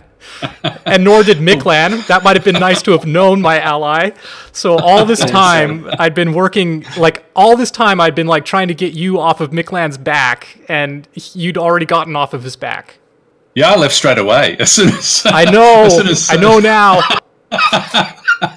Lucid even published a video saying peace with man, and it still didn't connect with me. I'm not sure if I didn't see the title or if it didn't connect with me, but all that time I thought you were still going after Miklan, and that's why I justified every single time when I went into your territory. It was just like, I gotta keep hitting Daz so that Miklan can finish up Ulm. That's so funny. I don't think you asked me. You asked me about Utgard, and I told you right away, I know I didn't ask you, but you could have told me. Really? Why would I do that? Yeah, why would you? Indeed, my quote-unquote ally. It was a good move. I mean, because it was definitely... you definitely were getting what you needed, I think, tactically out of it. You just needed to have peace with him, and it was definitely in your best interest to keep me and Man fighting each other. Yeah. I had a big army down there, so... I trusted Daz a little bit, like enough that I think he would hold up the nap, but not enough where if I looked weak that he wouldn't move in. But we didn't have a nap after the first nap. Right. That whole other time we were just basically... I told you, as long as you weren't throne rushing, I wasn't going to... Actually, we did have a nap, didn't we, again? I thought you guys did. We might have. I can't remember, actually. Yeah, I think we had some agreement. Now, I had no intention of attacking you at that stage again after that, because, like, really the way it sort of panned out, it was like you weren't. It was quite clear you weren't going to go for a throne rush, and so that was my only real fear at the start of the game. So I was quite happy to just chill out after that. And just to make clear, I think I can totally see the point of view too. Like, as I said earlier, Daz had a legitimate reason to have a grudge against me because I surprise attacked him.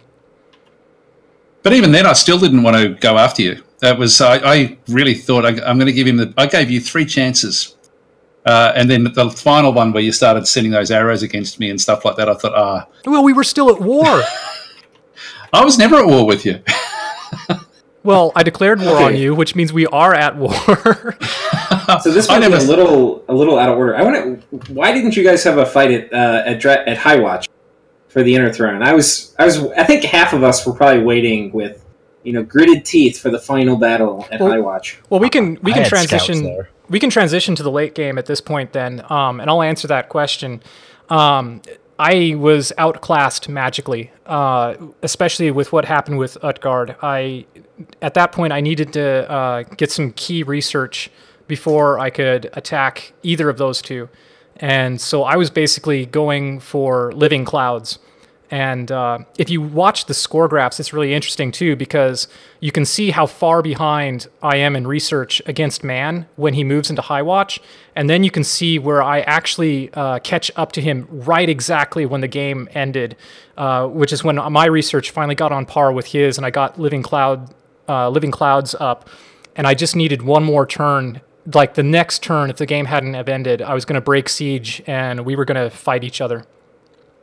But yeah, I would have loved that to have been the last battle for us, but just never. And you managed to. I don't know how you managed to block those walls. I mean, I was crushing those walls.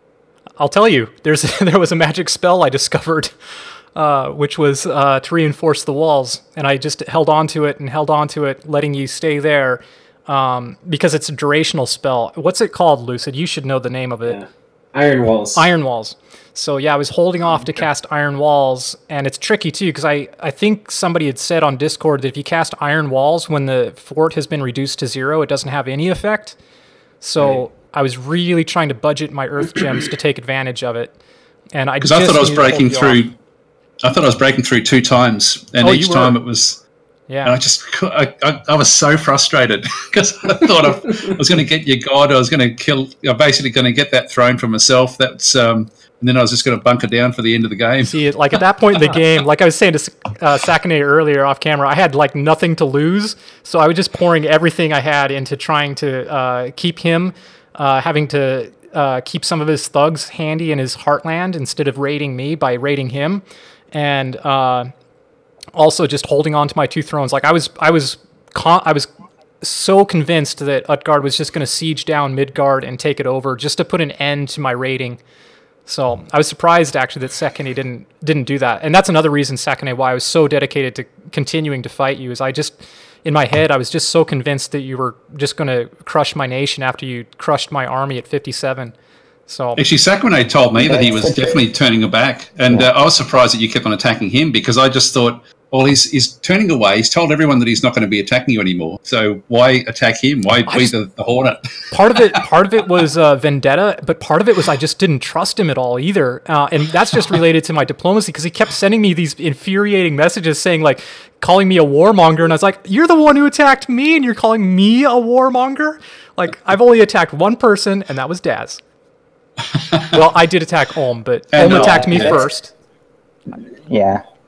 That was such an interesting, I think, diplomacy-wise, that was a case of the delayed diplomacy, and maybe also your flowery language. But I think mostly just the delayed diplomacy, because I think, a lot of messages kind of got lost. Yeah. And you were saying, like, a lot of the messages you were sending me was like, well, you're saying you're not going to attack me, but then look at what happened.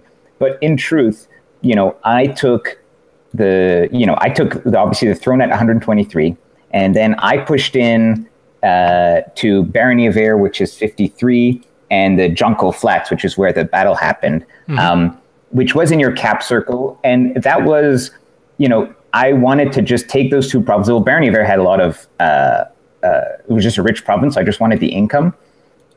And then, I felt I can take, this is what I wanted, just a limited war. I will take these provinces. And I actually sent you a message specifically saying, like, I won't take any more than these 2 provinces and the throne that I took.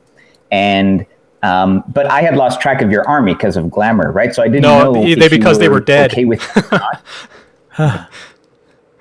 I think my army was dead. You had go ahead. Before I killed it. Go ahead, though. Yeah, this was before you had killed it. And so I didn't know where your army was. So I didn't know if you were going to raid across the ocean to try to take the throne back, which could have been expected. And I come from the south. Yeah, I hadn't thought of that, actually. And so, so I had to keep my army split between those 2 borders. And in fact, I was trying to mass up an army on the east to maybe go after Pangaea. And so in the end, I just had it was maybe like a third of my total army that I had down there. And, I worked to lay down the trap for you in Jonko Flats. But by then I had reached the key research for Utgard. So I pretty much knew that you were screwed.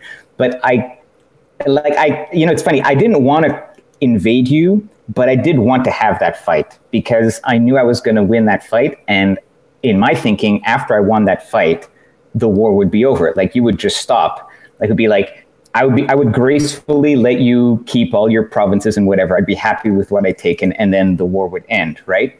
But no, instead you just kept fighting. And I just sent, there was a lot of funny diplo, I think, between the 2 of us, but eventually I put a thug on your capital to to me it was like a show force. Like, look, I can do anything I can to you. Yep. Just stop. Like, if I wanted to, I could take you over, but I'm not invading you. Yeah, and so just I kept thinking you were Darth Vadering me. Take what you can, right? Yeah, see, I kept thinking you were, I'm altering the terms of our arrangement. Pray I do not alter them further. Because I remember you sent me the message about 123, but then you moved into Barony of R and 57, and I was like, this is just gonna. That's where I guess my distrust kind of came from. I was like, well, I can't let him keep those 2, and in the meantime, I've just got to keep holding him off because he's just going to keep saying, well, now I'm going to take this, now I'm going to take that. But you were bouncing up into 85 and 86 and in around there, weren't you? Well, that's where I had opportunity to attack. That's where I had opportunities. Well, he was raiding. Yeah, he was just raiding with. He was just taking province income for a turn there. So that wasn't that was annoying. to me, that was like, yeah, that was annoying for me. It cost me a bit of, but it wasn't going to ever change anything in terms of the war. By then, I had Mind Hunt, so eventually I'd kill all his dudes. And I just felt at that point, I was like, I mean, yeah, you're raiding me, but you could, I don't know, I thought, like, don't you have anything better to do? Like, well, can't honestly, those guys be, like, fighting man or something? I don't know. Honestly. Hey, I think we're going to lose Nuke in a few minutes, too. We might want Oh, okay, yeah. Okay, well, let's go ahead and keep going. Let's keep covering our late game points, particularly in regards to Pythium. And Nukrium played kind of a key role in that balance of power. Oh, we might have lost him already. Oh, did we? No, I'm still here. Oh, okay. I'm here. Yeah, I got about 10 minutes. I got to go. Okay, go ahead, Nook. It's all about Pangea. I had shifted my whole force to the north and walk all over me down there. I just because, well, with the war, and so yeah, everything kind of fell apart at the end as I was just putting everything into Pangea. My late game. Did you say you won the war against Pangea? What, won the war? I took more provinces. I'm not sure how it would have, if it was just me and Pangea, maybe. Time the end hit, Utgard had hit me. I know Man was. Were you building up a war, Daz? No, I wasn't actually. No, I was just getting there to protect. I didn't trust you after you took those water provinces. I thought he's going to turn on me. So I just was building up. And I had no intention of attacking you at all. Even though people in my comments were saying you should be attacking Nukrium, you can take some easy provinces there. I thought, no, I better just keep. But that stage, WadeStar was being such a pain in the bum. Anyone could have walked all over me towards the end there, because everything on mine was up north. Yeah. No, I had no intention. I did want the water province. I did want that level 2 throne. That was about it. Yeah, but so my late game was pretty much all just. Well, I have a specific question for you, Nukrium. How did you did stale one turn? Remember, and I think that was around the time that Pythium was also attacking you. How do you think that affected the ultimate outcome of the game? Oh yeah, it didn't change much, because that's why I was okay with because we could have gone back, but I was okay with letting it go because I was basically just building forces. Didn't really have any armies to move at the moment. Everyone was kind of in the position that I wanted them to be in. In the water, there's nothing I could really do about it, other than just make more forces and try to get an army built up to the south. So, did you have a plan to take either of the water thrones back in any kind of time? No, because we were at turn, what was it, like turn 34, turn 35 when you finally took that? Yeah. And you were cut off by that stage, weren't you? You had a lot of problems to get through by that end game to get back to those water thrones. Yeah, able to get back to it. I wouldn't have made it back by the time the Cataclysm hit. So yeah. My end game plan was to just my throne that I had the whole time at 79 or at 66, I mean, and the one I just took from Pangea at 80. I was just going to sit on those. And also with the siege of Satis itself, and I don't think many people actually saw that you were at siege. You really couldn't build up many forces in the south anyway, could you? Really, to any great extent. I had a good sized fort at 48 and 47. Oh, okay, you had one there as well. Okay. So I was cranking out quite a bit there. I didn't have the ability to make mages except for in Satis, so that was killing me because that was my big thing was horde skeletons. Yeah, just cranking out Falchineers was all I could really do. So yeah, I was kind of done for by the end, which is the last turn. Yeah. I think one of the consequences of that is that your weakened state, because Pangea had been sitting on your cap, is what let Pythium through your lands. Like Pythium just beelined and just stomped right through your provinces and then got into the lake. Yeah. Once he walked into the water nations, I was like, fine, you can have it. I can't do anything about it. And then he came in and took 47 and 58, and by then Satis and my army was into the north, and so there was nothing I could do. I started sending messages out and saying, "Hey, watch out! He's gonna win." Even before I sent the win message to everyone else, I sent one to Man a while back.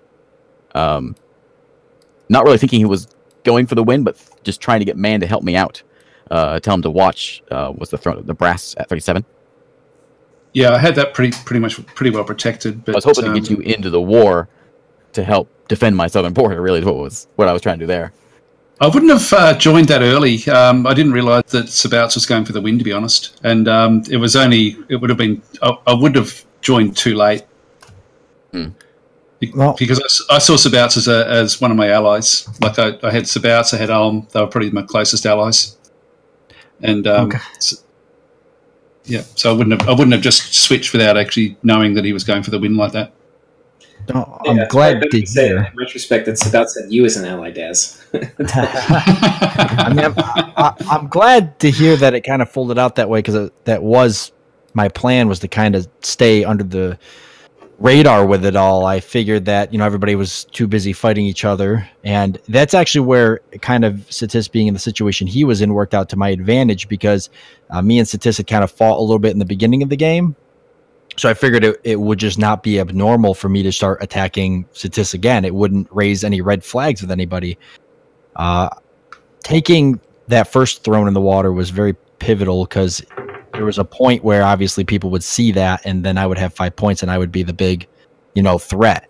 The nearest 2-point throne being all the way across that way there and still being owned by independents, I kind of saw that a little later on. I mean, the end game sort of all happened very quickly, because it hit a point where my first plan was to just hold the 3-point throne, and then I figure, well, I got these forces and I don't want to just sit here and wait for the cataclysm, so I'll kind of attack Satis a little bit, and then it all, within one episode, all just happened at the same time, where it was like, well, I could take this throne, and then all of a sudden it's like, well, nobody owns this throne up here, and Dwarf Comics got Satis so wrapped up right now in their battle that it's kind of it was just a walk up there.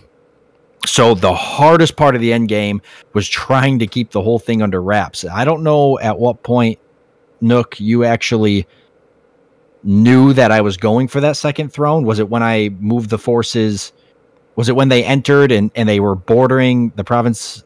I moved into the province bordering the water? Throne until you walked into the water up there. Ah, okay. See, that was really important. That whole thing was important. That's why I didn't claim the throne.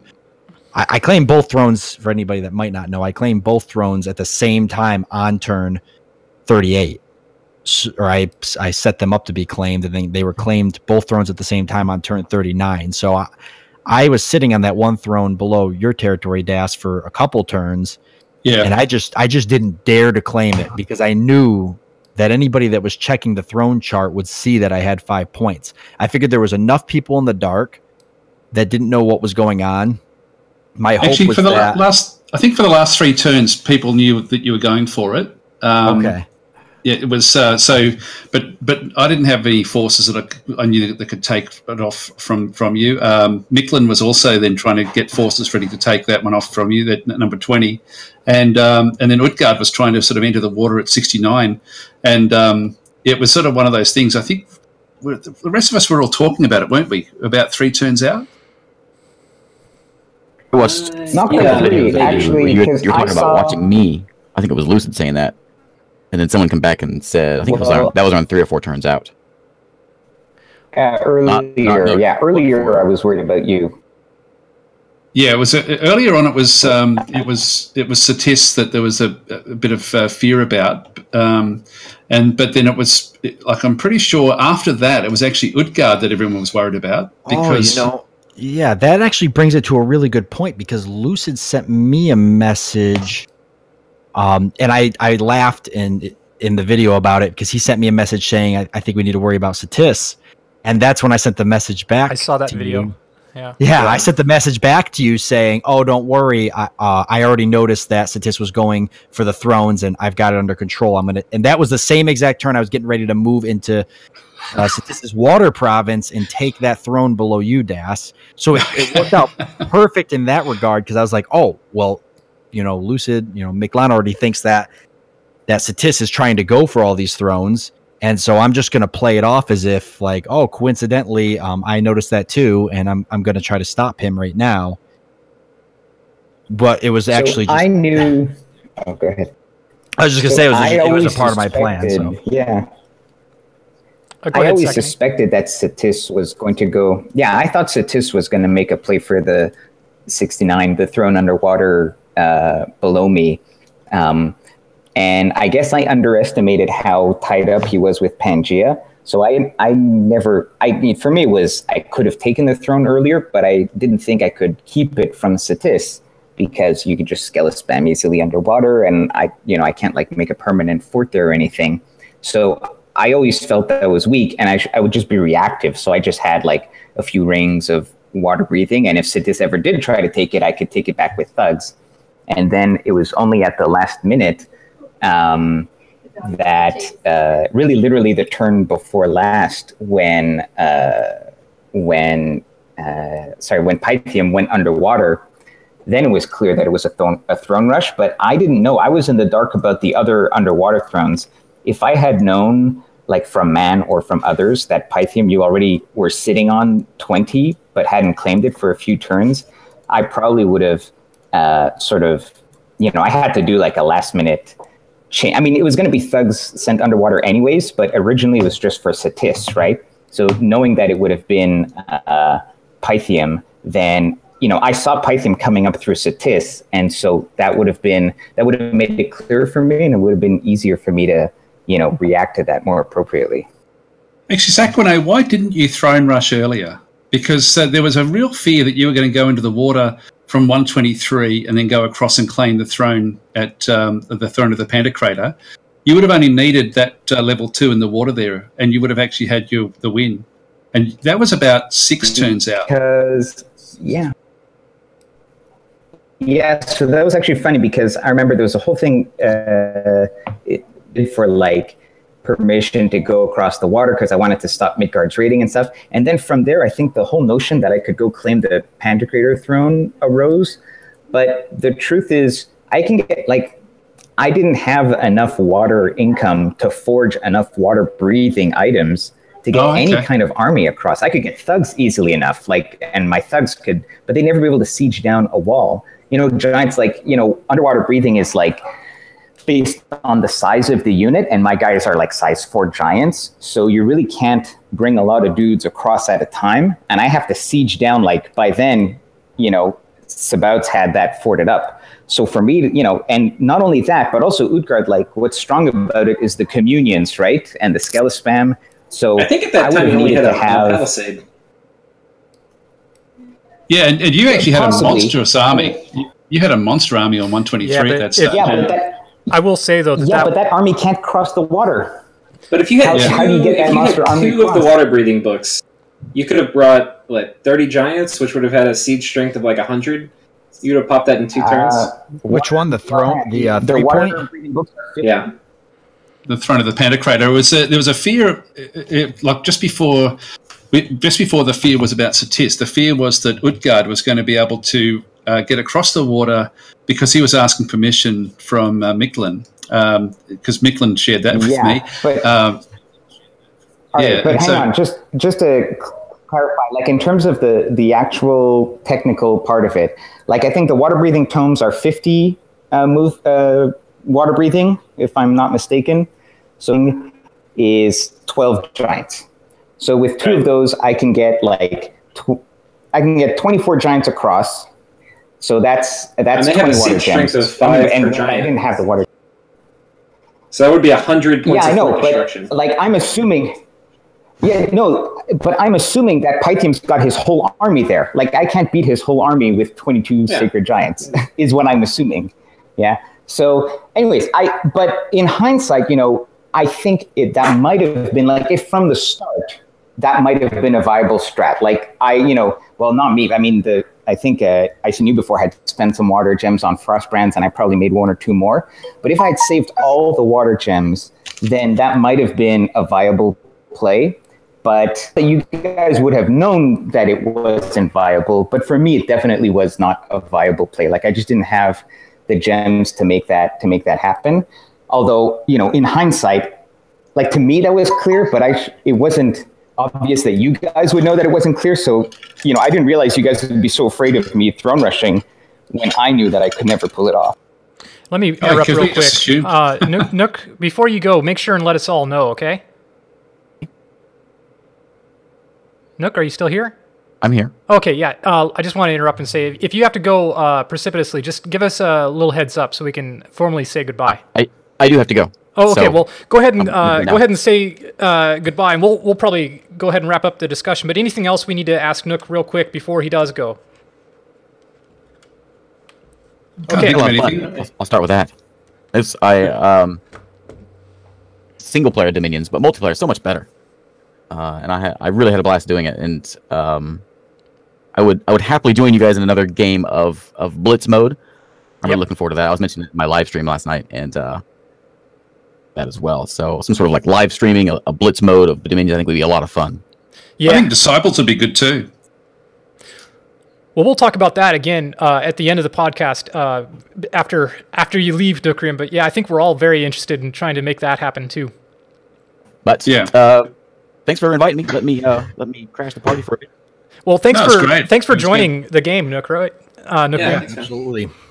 We won't trust you next time. What do you mean? you only get to do that once.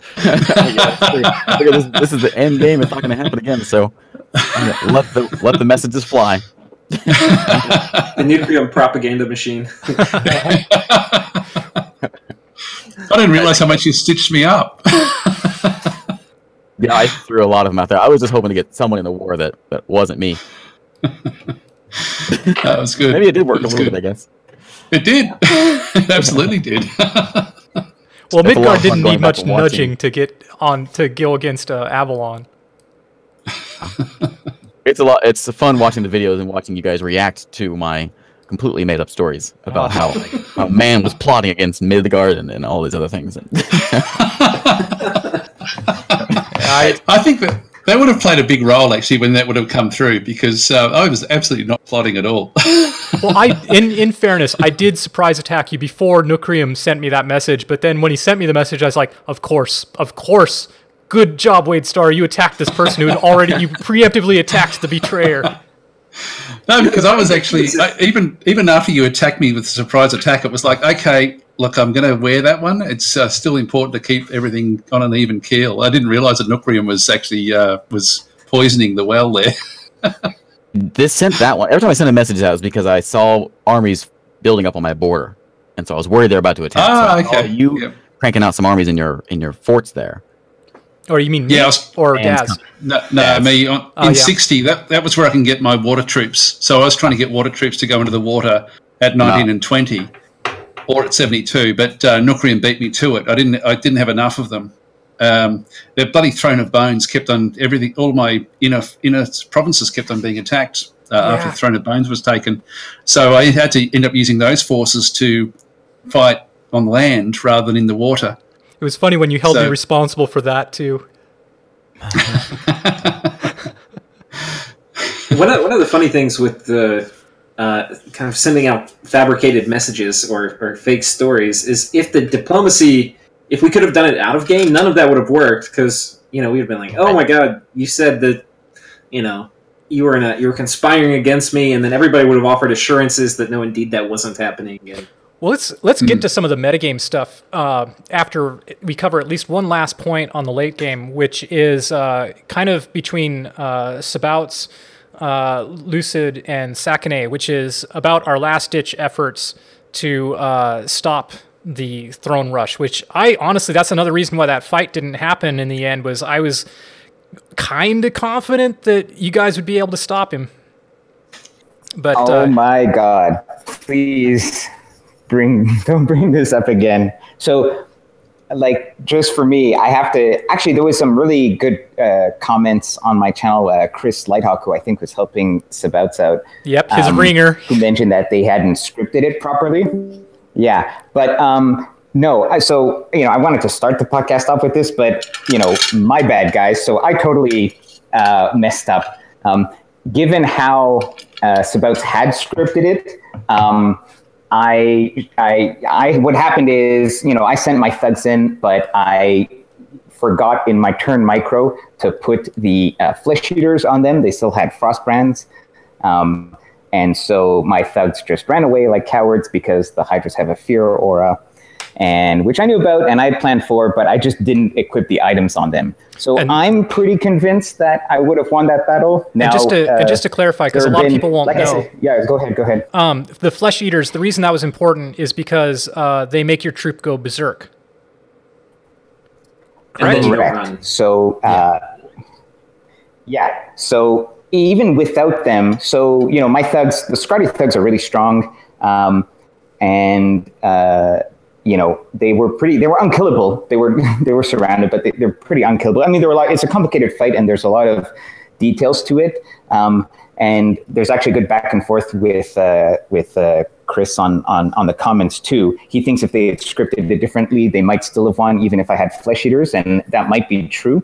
But the way that it was scripted with the flesh eaters, I'm fairly convinced I definitely would have won that fight. But that's the minions, right? You forget, you make one little mistake and you lose a pivotal battle. That happens all the time. So my shot, I was definitely more confident I was going to be able to stop that. I know, and from having watched Lucid's, his was more of a desperate attempt, but I was pretty confident because I always had a plan to send thugs there to take the throne from Satis. I just had to change the gear on them a little bit to the Hydras, but I did not change the gear, and so failure ensued. Also, I should mention that I was distracted by 150 Ocelots that Lucid was sending my way one turn early, and so maybe that was distracting me a little bit. The backstabber, No, it wasn't a backstab. He broke the nap one turn early, and honestly, I didn't mind. I mean, I was conceding kind of. I mean, I tried to keep it, but I didn't have a lot of army there. But if he hadn't attacked that early, I probably would have been focusing more on the throne and might not have made that same micro mistake. But they're kind of independent in game, right? I didn't need those flesh eaters to fight. Might you have dropped him? So. Oh, I'm sorry, Lucid. Would you? Yeah. It's funny. Would you have considered monolithing dropping him if I didn't go a turn early? I wanted to ask that actually. Why did you not? Well, I didn't because I was confident in my thugs. I was confident that the flesh eater thugs were going to be fine, and I didn't need to mono drop. But here's the thing. Like you say, if Lucid, you hadn't been there, then I wouldn't have had a better use for my monolith. So I probably would have mono dropped because that would just, why not, right? To be extra safe. But since I was confident in the thugs, I felt the monolith could also win the fight for me at Drake's Rest, and so that's why I chose to mono drop there instead, because I did have something better to do. So mono drop, by the way, is my pretender is a monolith, and he can't move except if you teleport him, and people call that doing a mono drop. And monoliths are very hard to kill, and actually you should watch the fight either on my or Lucid's channel. It is pretty hilarious. Ocelots versus a monolith. Go watch it. And that was good. And let me add too. Let me add too. I really think that that they should look at the spell scripting AI again, because I do think that it really is kind of a freak thing that you lost with your monolith on that Throne of Zeal. But let's come back to that after we finish talking about the thrones. It was hilarious, but in my opinion, not something that should have happened. But anyway, let's go. Bladewind worked a lot better. Every Bladewind cast, it killed 20 of my guys. It's very painful to watch. From my perspective... go ahead, Lucid. Yeah, from my perspective, going after 20, I had been planning to take it as part of kind of my general try to get some thrones before the game in strategy. Before it was Satis's, and then once Sabaut's moved in, basically my plan to take it was the same. I had 2 Kings of Rain who are really high water mages, and they're amphibious, and they were dealing with Ulm. When I lost the battle in Ulm, I kind of decided those guys were going to be dedicated to trying to take this throne. I changed my research so I could take it, and I got Conjuration 5, which gave me summon water elementals.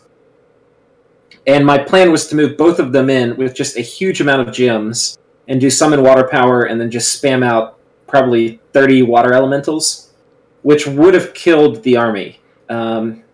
So that was my plan. But then he summoned Leocampuses, which were the little like sea tigers or whatever. And I don't even know if he thought about it, but that completely negated my ability to do fire elemental spam. And he did it kind of at the last minute. There weren't any Leocampus, and then all of a sudden there were a lot. And in my battle report, it looked like, because I went back and looked at all my turns, it looked like his core army of Sacreds was, like 20 to 30 units. And then by the end, the turn I was going to attack, it was like 90 units, and the biggest was Leocampus. So I assumed there was a huge swarm of them. In reality, there weren't that many.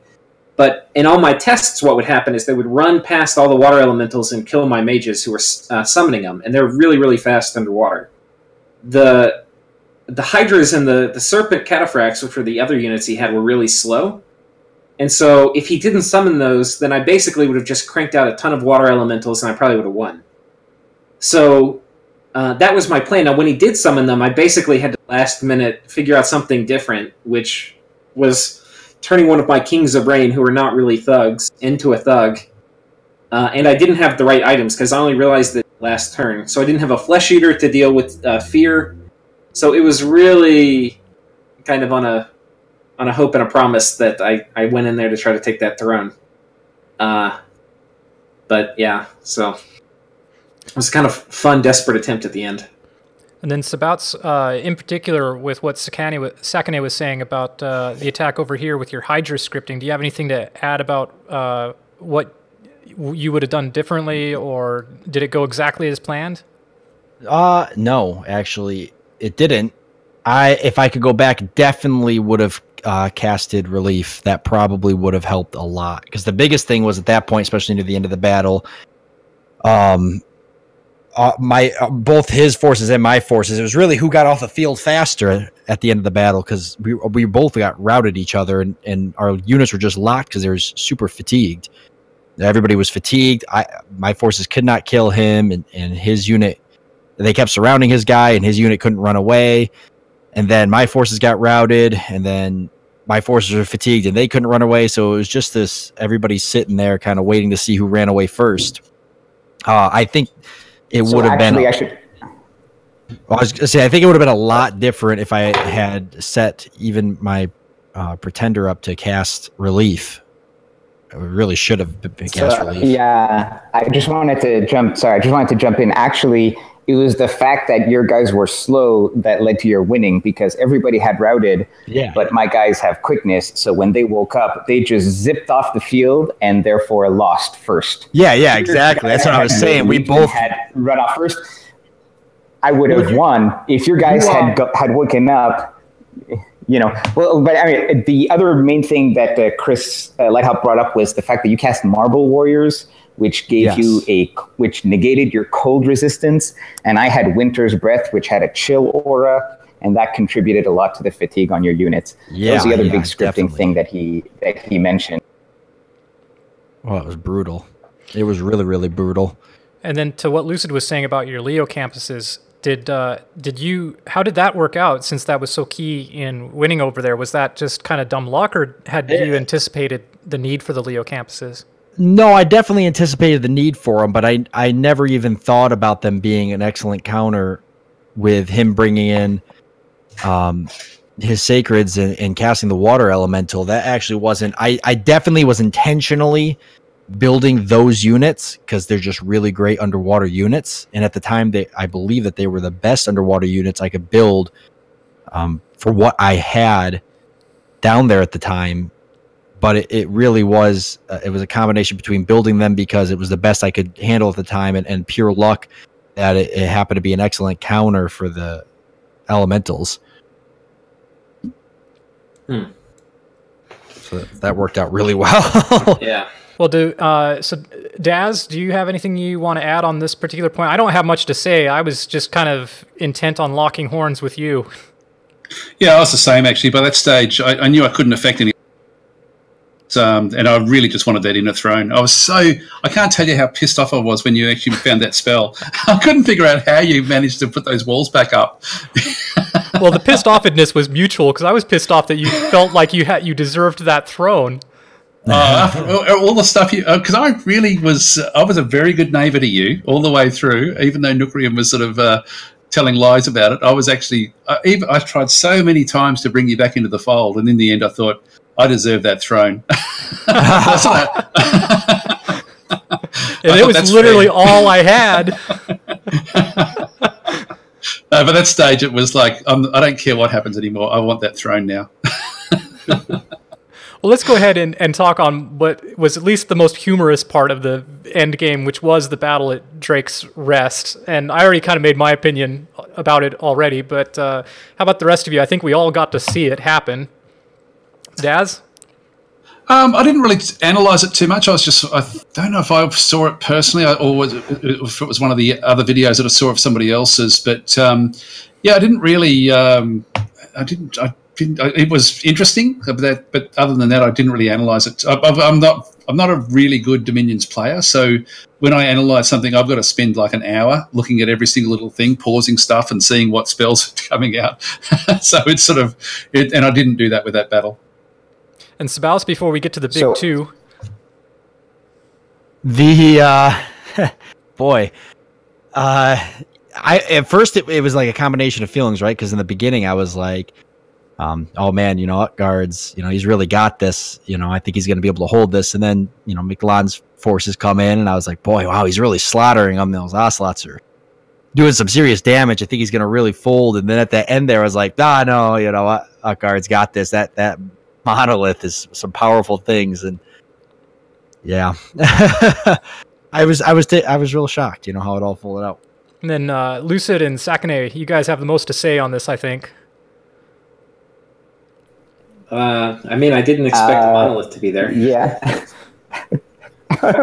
Nobody ever expects the mono drop. The Spanish monolith. Yeah. So, yeah, exactly. So actually, it's funny. This summer I played a really long sort of All Nations game, and I was fighting against Zabalba, who was also using a lot of, they have beast bats and ocelots. And so I really developed a particular hatred for that unit because they're so strong, and especially with the ridiculous bless that Lucid had. So I knew that I strongly suspected, and in the end I was right, that the token force that I had there, I just didn't have enough meat to let my spells, eventually start doing the work. And, if you watch the battle, the Ocelots get through all the units in about 2-3 rounds. And so even though I had like a million mages there, they just all get slaughtered at the beginning. And that's why I thought, well, what if we throw in a monolith? And actually, to be honest, I threw it in not necessarily for the end game hilarity, but the monolith was my only earth access. And the Utgard play is like fatigue, right? And so I was going to do their usual fatigue stuff, but especially against these units that attack like 19 times per turn, I wanted to get some Curse of Stones up. So he was actually casting Curse of Stones twice. And then it was just a fatigue play. And hopefully I was going to have enough meat with Body Ethereal on them, enough Skelespam out, that hopefully I could tire out the bats, and still have the mages left, and then Skelespam would win the day.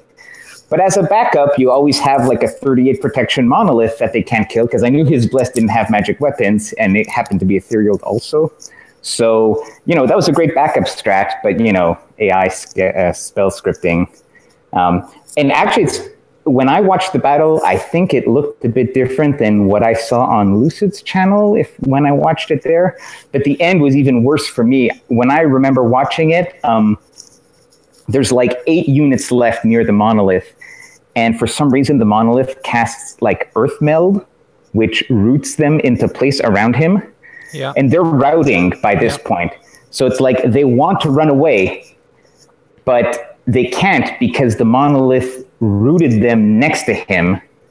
And then he does the gifts from heaven to target them. Like, there's like not only the choice of gift from heaven is questionable, but if he had like not rooted them before, they would have been far enough away and it would have been safe to cast it, right?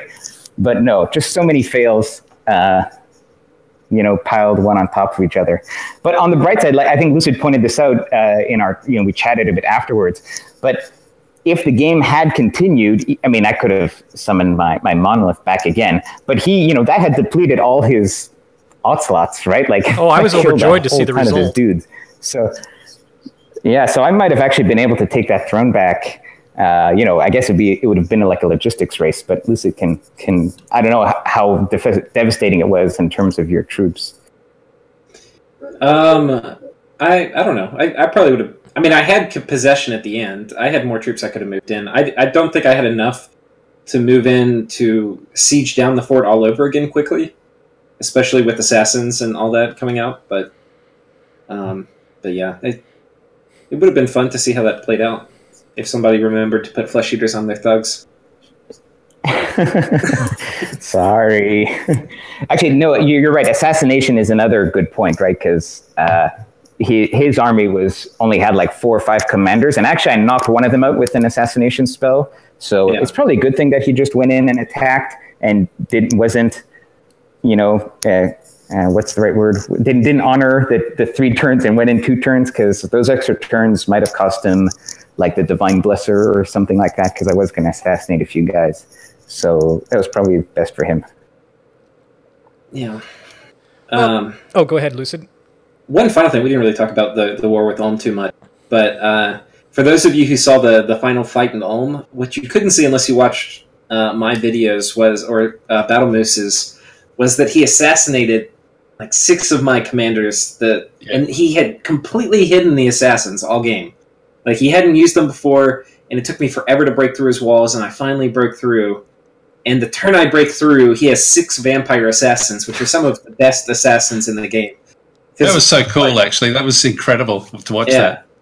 Yeah. It was interesting, the battle, that setup that he did, like with those assassins, because they got one of your main guys, didn't they? Yeah, they got my only air mage, which was coincidentally named Chris Lighthawk. But, yeah. I think I was the only player without a Chris Lighthawk in my army. I didn't have one either. Yeah, you did. Yours got killed. Oh, did he? Yeah, at the Battle of with everybody else. Yeah. 111, yeah. Okay. No, he was, in fact, I think I called that. What was it? Well, anyway, go ahead, Lucid, and let's talk about the Battle of Ulm.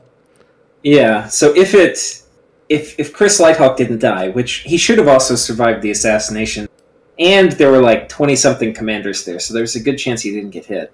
I had like redundancy for everything except him. I had like multiple people doing mass protection, multiple people doing divine blessing, but I only had one guy to do fog warriors, which had just gotten researched. And if I got fog warriors off that fight, I would have just massacred Ulm.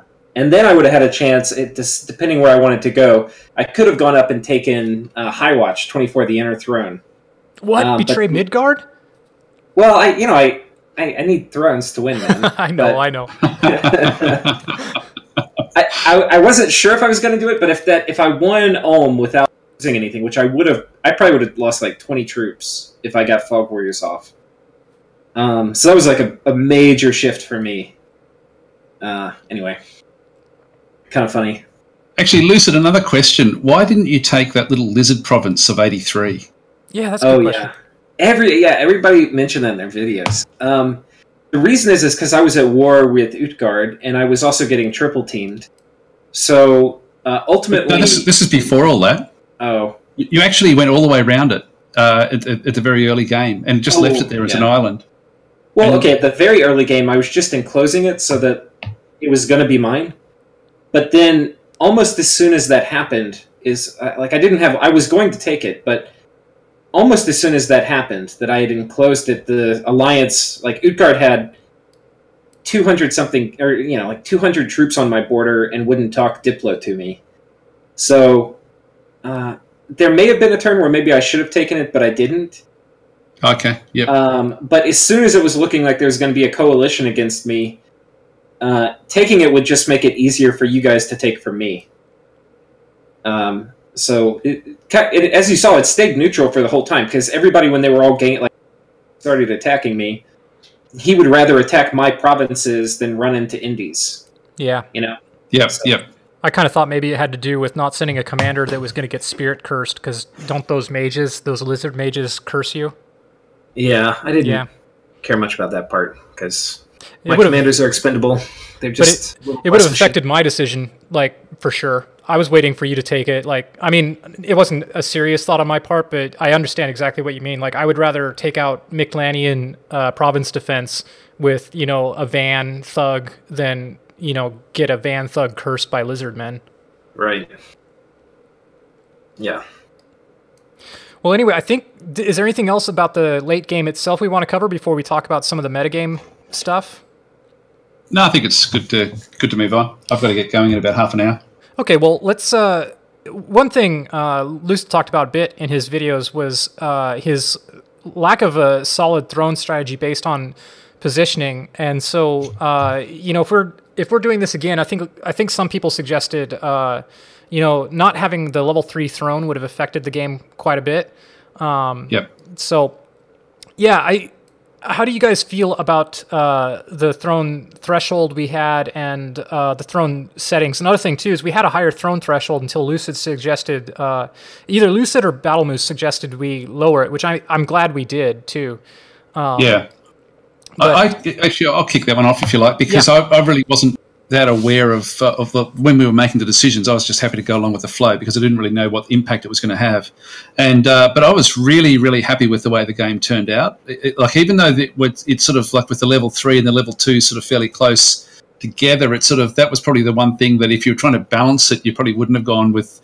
In fact, someone suggested just having all just level 2 thrones or all level 1 thrones, and just leaving it that way. And I think that would have been a better decision as far as the game would have been concerned. But I really liked this way this game turned out. Like the things that from the flow of it, like there were opportunities for, like we've spoken about the opportunities of Satisk getting the throne rush, WadeStar getting the throne rush, Sakwane.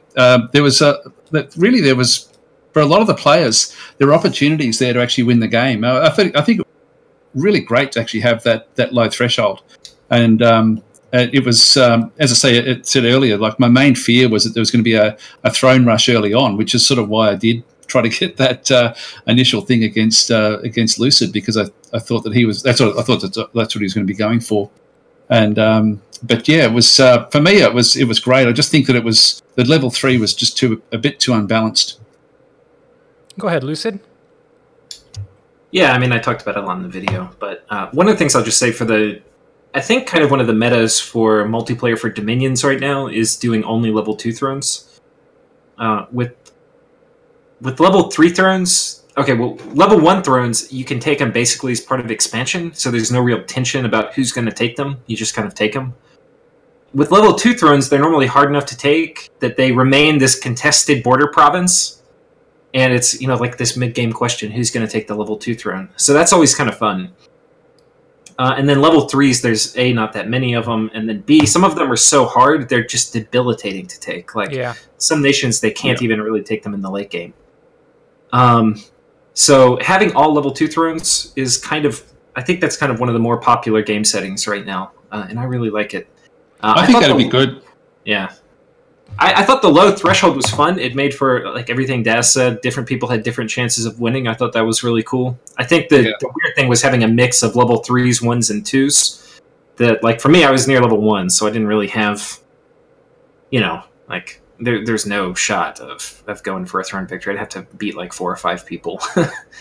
So, I think having all level 2s, I think, would have been fun with a low threshold. But the level 1s, I think, kind of, they poison the soup bowl a little bit.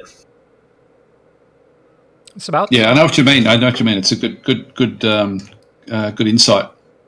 Yeah, I agree with that. The 3-point throne was definitely, it was pure luck that it was by me. Had it been by anybody else, the whole game would have been different. I mean, the 3-point throne was definitely that kind of, like, it was that random roll of the dice and who was going to start next to it. Had it been next to you, Wade, you probably would have won earlier on. Had it been next to I mean, anybody that got that throne was probably going to hold it for the rest of the game, and it was definitely going to be a deciding factor. If it wasn't a deciding factor in determining who won based on thrones, it definitely would have probably been a deciding factor when the Cataclysm struck. Yeah. So Yeah. Good point. And Sakane? Oh, did we lose Sakane? No, he's still here. Okay, go ahead. I think he's gone into R2D2 mode. Yeah. Yeah. All right, Sakane. I'll go and then let's try Sakane again. Sebastian just gave the secret message. Yeah. Hang on a sec, Sakane. I'll go ahead and speak, and then let's try you again and see if it improves in the meantime. I don't have a lot to say except, I listened to Lucid's thoughts, and one thing, Lucid, you brought up that I was a little bit more contentious about was also another meta about the throne settings, which is how people can win a game with the throne threshold being what it is without necessarily fighting against somebody else in the game. Because as it was, some of us didn't have a chance to fight Pythium at all, or we didn't border each other. Like, I couldn't really fight Dwarf Comic at all, but I personally, and like the low threshold we had, because one, here's let me rephrase the question. I kind of like the game being about throne rushing, and not just not having such a high throne threshold that really winning the game is more like taking the thrones is more just a secondary thing from just conquering everybody else, kind of like a game of Risk style, conquer the world to win. But I think there's a lot of shades of gray in between that as well, and where on the spectrum this maybe falls for you and Sakane. But like I said, for me, I like it when the game can end before we start getting down to like a process of elimination where, half or more of the people that started in the game are out of the game. But on the other hand, that style of play reflects more of like what you see in like a tournament of any regular sport, where you have the brackets, you start out with like 10 teams and then each team gets knocked down to a bracket and, you only end up with first or fourth place and, the first and second place players play against each other to win the whole game, which is how I see some of the longer, bigger Dominions games go. And I'm thinking specifically of your Scalaria game where I think at this point there's only 3 players in that game, but it started out with many more. And that's not quite what I prefer. And that's why I like the throne setting we did have in this. Yeah, I agree. It's one of those things where it does sort of keep pretty much everybody in the game. And that's also why I'm glad that the coalition actually fell apart when it did, because by that stage it's sort of done its job, and it still kept then, like Lucid then played a big role in the rest of the game. And if it, like, that could have descended into one of those sort of things where players could have been knocked out of the game, and that wouldn't have been as good for the game, I think. Well, to be fair though, I was doing everything I could to knock Ulm out of the game. But yeah, but he stayed in there right until the last couple of turns, and that for me, that's fine. Because he played big roles. Those assassins that came at the end there, that was a massive move. And stuff like that. It just I really loved the pace of this game. It was not the pace of our turns, but the actual the 40 turn limit, the throne rushing. It was all very, very good. Let's hit. Did Sakane drop? I was going to just have him. No, he's gone. He's out. Probably... Battlemoose is in. Here he is. Oh, Battlemoose is here. We were just talking about him. I sent him an email saying, join us later if you get a chance. We've been speaking bad about you this whole time. The whole time. It hasn't stopped. It's the whole episode's been that. I don't know if his mic is set up yet, though. Oh, hang on. Well, wait. It says it's on. Are you here, Battlemoose? Speak. No. Drum roll. Baby, come back. You can blame it all he did, on me. We'll wait for him to say something. It'll come up like we'll sort of see it on the screen there. Yeah, I'll pay attention. But anyway, that was my thoughts on the throne setting. But go ahead, Lucid. Yeah, one thought on that. If you're thinking about like just generally the Dominions 5 meta for strategy, when you go with a throne rush setting like this, certain nations have kind of an extreme advantage. Like nations that can sail. Yeah. And most importantly, nations that fly. Like if we had a flying nation like Halem or Zabalba on a throne rush map, it can get kind of crazy. So anyway, but it is fun having I don't know if I've played a game before where the throne settings were so low that it's not about eliminating players, it's about really just getting thrones. Yeah, and that's why I was wondering. I think we might have been on the extreme end of the throne rush kind of setting, and I realized that too with my strategy was that the sailing combined with our diplomacy settings really gave me an opportunity that I didn't have in the Middle Age game where we had out-of-game diplomacy, and that's kind of one other thing I wanted us to talk about as well is what our thoughts were with this form of diplomacy versus out-of-game included diplomacy. And I think we're still waiting on Battle Moose, but... Just bounce in Battle Moose if you do get your microphone set up.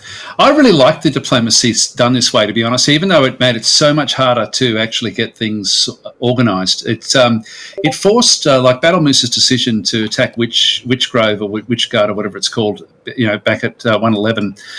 He had to make that decision without any diplomacy. And I know that would have been a hard decision. Like, it must have been difficult at that time because at that stage we were, fully committed against Micklin. And so... I really liked that it forced that sort of decision, and I love that he actually made that decision because it was an important one to make. And so a lot of things like that where you always had to think 2 turns ahead, and you, like with each response, like you knew that you either had to act because you couldn't wait the 2 turns, or you basically had to wait the 2 turns, which then also screwed you up. And I know that I had a few moves where I just couldn't do anything because of the diplomacy 2-turn delay. I thought it was great. I really, really liked it. Yeah, I want to caveat off that and say that I really enjoyed it. That was definitely the correct way to do this run, because it made it a lot more tricky to try to plan yourself out or to even warn people of situations. I constantly remember, me and Chris were talking back and forth. I constantly remember saying, oh, well, by the time he sends the message to this person and that person gets the message and they start doing something, we're already going to be 2 turns ahead. So it really made it easier to kind of plan things out, and at the same time, though, it was also kind of difficult because if you needed to warn somebody of something or something was really pressing, you're kind of like, you can't really get it out in time. You're going to make a difference, or remind somebody to put flesh eaters on their thugs. But no, I think I like the isolation but it really, I think it did aid in being able to be able to do surprise attacks and sort of to move a little bit more effectively, I think, in the actual game. So no, I thought that was an absolute win, as far as the series was concerned, actually having that diplomacy like that. Why don't you go next, Lucid? And I think Battle Moose might be about ready to jump in. I'm checking on my other computer with him on Discord. Oh, I've already said my spiel on throne settings. Throne settings, on diplomacy. Oh, diplomacy. Yeah, no, it was awesome. I like the in-game only. Well, weren't you a bit skeptical at first about the diplomacy? Well, I was. I think the problem that I was having was I think at the beginning, everybody was more theatrical with their messages, and it was harder to kind of suss out what everyone was saying. So, and I was more theatrical too. So I think when I became less theatrical... Can I butt in? You're the only person out of all the videos that I've listened to where you actually managed to actually do an accent that worked with WadeStar's diplomacy. And you only did it once. I did it once. It was amazing. People were like, "Oh, that's awesome," and I was like, "I'm never." Who did the wind bag one? Which bag of wind? Well, that was in my Pretenders title. God, that was so funny. I was laughing so hard when you sent that message out to everybody. Hello. Hello. It is our most prized heirloom. Is that Battle Moose? Hello, I figured it out. Yes. Great. You're here. Welcome in. Yes. So is this the podcast or? Yep. Say hello to the viewers real quick, Battle Moose. Remind them who you played. Hello everyone. Yes, so I played Ulm. I backstabbed everybody and got crushed. Battle Moose, you didn't backstab me, and that's the important thing. It's nice to know I have some friends. You did it. We were talking a bit there at the end. You did a really great job because I went radio silent on you during the game to reinforce my vendetta against you. But you did a really good job staying in the game the whole time until the very end, even though I was doing my damnedest to try to eliminate you. Well, Miklan did the heavy lifting, obviously, but I was determined as much as anybody to try to get you out of the game. Well, thanks for that, I guess. It was very interesting. I obviously had to change my goals from actually trying to win to just trying to survive. But I still had a lot of fun doing that. Actually, there was a few questions that we would have had for you. We went through basically early game, mid game, and there were a few decisions that you had to make that were contentious, I guess, and so we were trying to guess what was behind your decisions. But it would be great to actually ask you those questions now and just get your feedback. So the first one was what prompted. Actually, the first one is probably really where you pulled back away from attacking. No, the first one is attacking Miklan when you had an NA, like a non-aggression pact. And so I think that the question, like, I think Lucid, you were wondering what the decision making was to actually go and break that nap at the start. Yeah, sure. So I had a bad start. My early expansion was bad, and I just felt really far behind. And in the early enough turns, I was able to build up a fairly large, heavy cav, which group of Black Templars, which I knew was really strong. And I felt, just because the game was so short, that I really needed to move aggressively and expand and grow if I was going to have a chance of winning and fighting. So I needed to fight someone. And honestly, I was terrified of Lucid's Jaguar Warriors. And that's all right. I kind of felt that if we gave him any room to maneuver, we would just lose. And at some point, I just thought that there was going to be a fight with Lucid, or he would just win. So backstabbing him was definitely motivated by the fact that he had a strong bless. I knew he was a very strong player. Yeah, and just try and dogpile him and try and stay in the game that way. So specifically, why about not ending that? Because when you make a non-aggression pact 3, it usually means you give 3 turns warning before you attack. And you not giving me those turns warning before you attacked me after we made the non-aggression pact was really important for who I decided to attack after the coalition fell apart. So why did you not give me the turns warning, I guess, is what I was wondering. To gain as strong an advantage as possible. The idea was to kill you, so if it made you upset, that shouldn't be relevant. Well, I don't think he's questioning it on that level. I think... Well, no, that answers my question. I guess if he thought that it would work, like if they definitely would kill me, then it was a gamble that, okay, I don't care about whether Lucid trusts me at all, right? If this gives me an advantage and we beat him, then it doesn't matter what he thinks of me. But then when the coalition fell apart, it kind of turned around on him, because I probably would have attacked somebody else. Yeah, at that point, I think I had already lost. I had to expand aggressively and win if I had a chance to win the game. That was my thinking. So it was either I had to aggressively... The idea that I could win if the coalition fell apart just didn't really enter my mind. Well, and the other thing, too, is I think if it hadn't been combined with the attack on me in Witchgrove,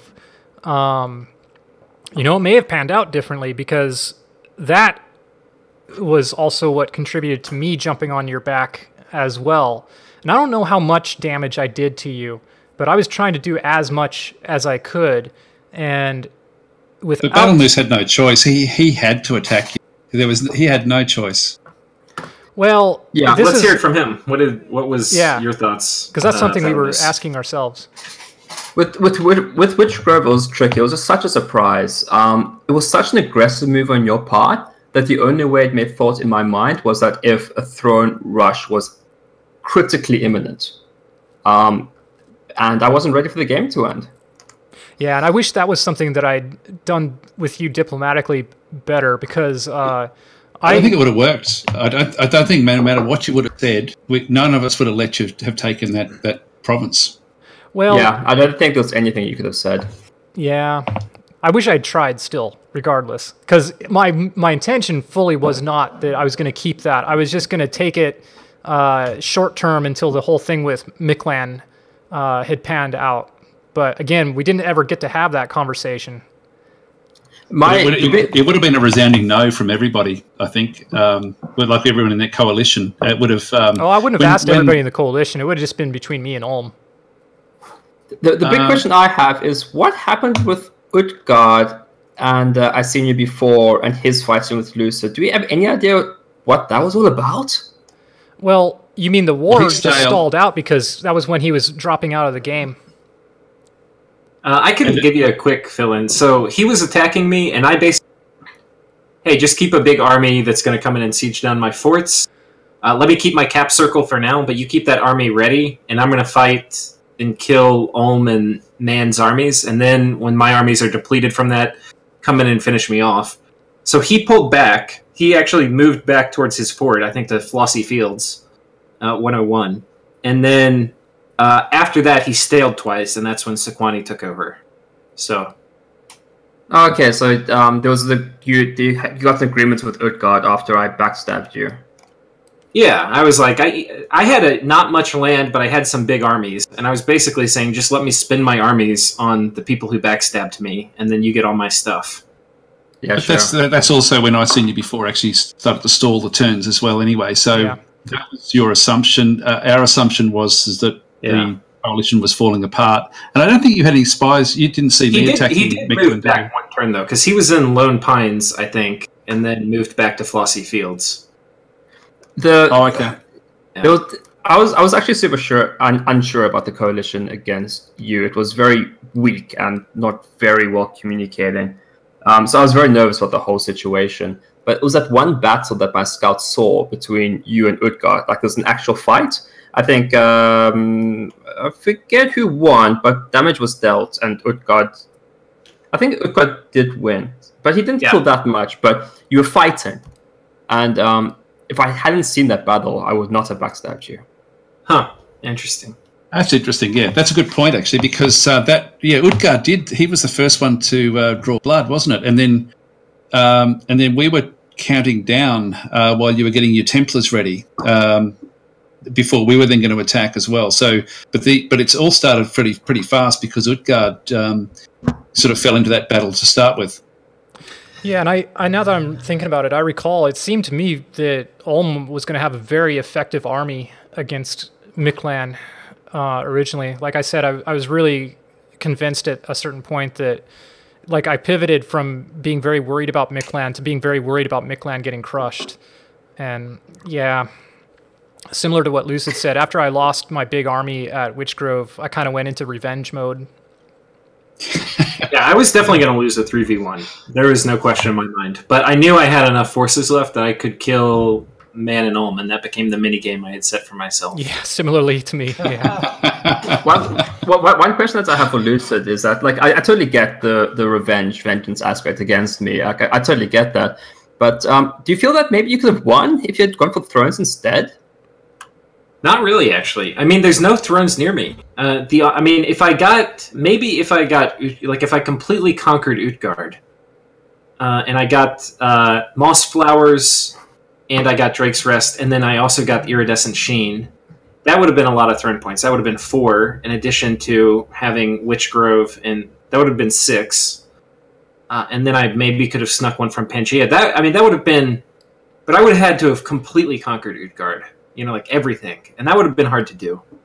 And if during that time the coalition that I was just a victim of turned around on me again, which they certainly would have if I went all in on Utgard, I wouldn't have had anything to defend my stuff. Because they would have been like, he's getting all the thrones. So going after you, I knew Utgard was going to pick a fight somewhere else. I also knew I couldn't really trust you because you had broken your nap with me. So when I went after you, it was safe that the coalition was going to just accept that you were going to fall on your sword. And it still opened me up to a few thrones. It opened me up to 130, and it opened me up to 20, and then potentially to 24, which was the inner throne. So that's still, it was just barely in time for turn 40 where I might have gotten all that, but, there were thrones near you. They weren't in your possession, but... Yeah, Yeah, he'd taken. that makes sense. Because he was also mentioning when you were off camera that after taking you out, and since I wasn't able to claim hardly any of your territory permanently, he would have been in a good position to go after the inner throne and go after my 2-point throne next. Yeah, this just wasn't enough time.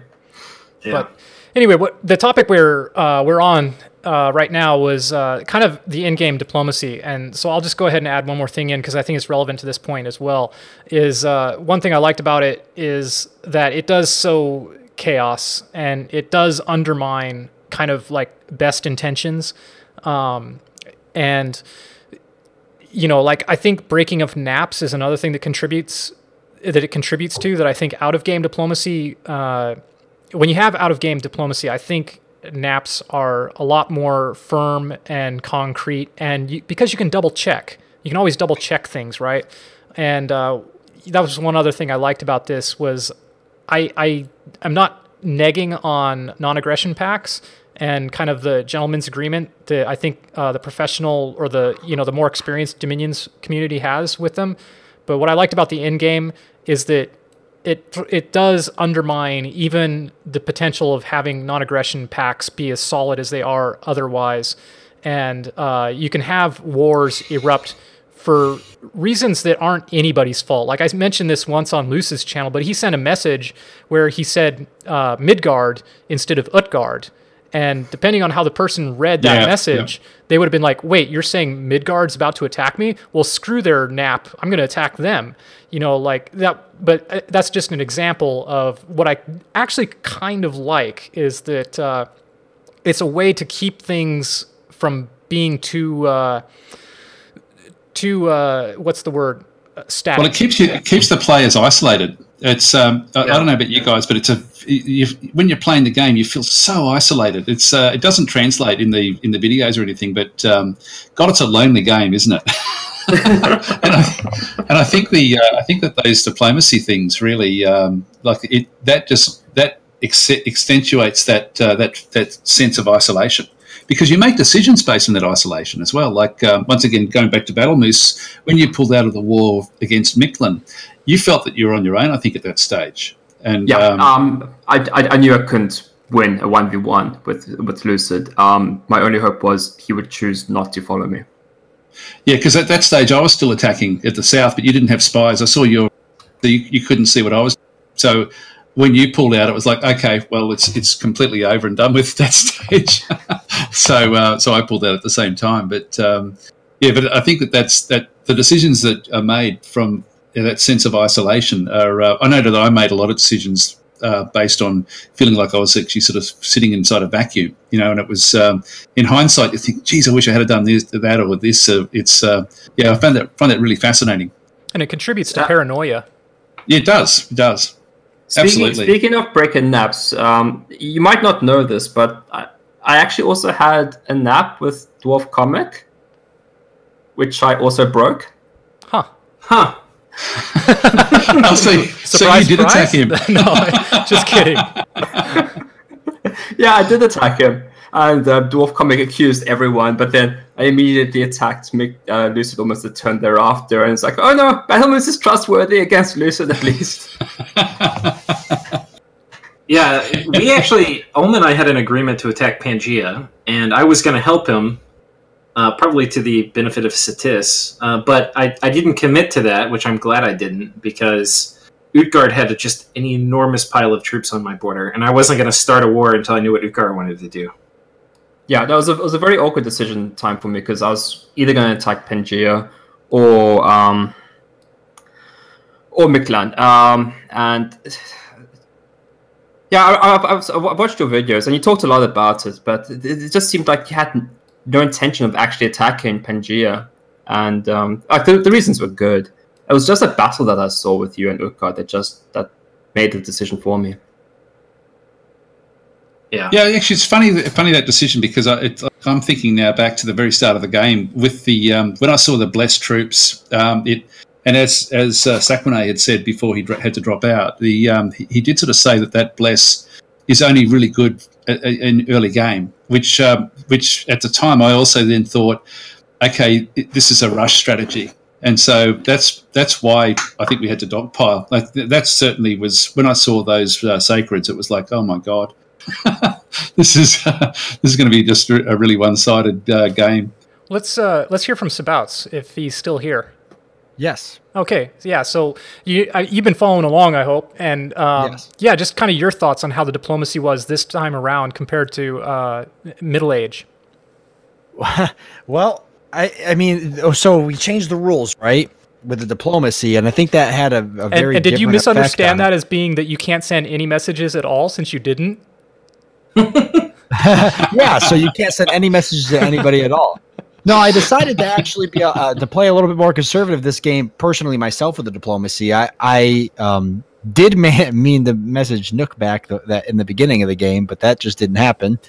And then I had a little bit of fluid conversation with Das. I didn't message you back, Wade, but that was because there wasn't a whole lot to say. I could tell you were very upset about everything that was happening. What were you going to say?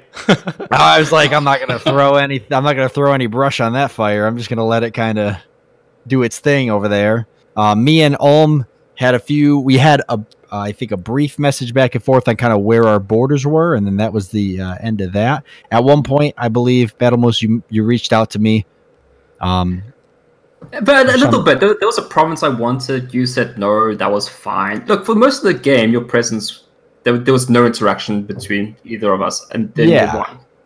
You know, that was the tricky part with my situation, right? I was kind of, because of all the water around me, I was kind of closed off from everybody. So I only shared 2 natural borders, one with three natural borders technically, one with Dwarf Comic. I had one or two provinces connected to Ulm, but he was very, very focused on Miquelon and Midgard and all that going on. And then I had Satis. So there was very little reason for me to reach out and communicate with a whole lot of people during the game because I just didn't really share any natural borders with anybody. So there was no like, hey, let's do a nap, let's do alliance, let's gang up. Like I wasn't a part of the alliance that ganged up on Miquelon because there was no way I could have participated in a war like that. You're kind of like the USA, surrounded by friendly neighbors and protected from everybody else with a huge ocean. Yeah, that's really how it was. I didn't hear from anybody until eventually, Wade's attempt to go for the victory, and then that's when I started hearing from Das. Actually, Das, it was you that reached out to me initially, and you were like, hey, I'm almost positive that's the 3-point throne next to you, which I had my assumptions that it was, based off of just the force that was guarding it, what I knew with the independent force guarding it, that it was the 3-point throne. But that was when, I think I had actually my first real conversation with anybody in the game. And that was probably probably around like turn 18 or 19, somewhere in that vicinity. It was all around that time. WadeStar sent a scout. I had a scout in that province, and then I wasn't sure whether you'd seen it. So that's when I thought, I better get you aware of that he's going to go for that one. I did actually catch that scout too. That's how I knew he was also planning to go for it. Is there any reason why you didn't actually go for that throne? Well, somebody destroyed my army. Oh, that's right. Yeah.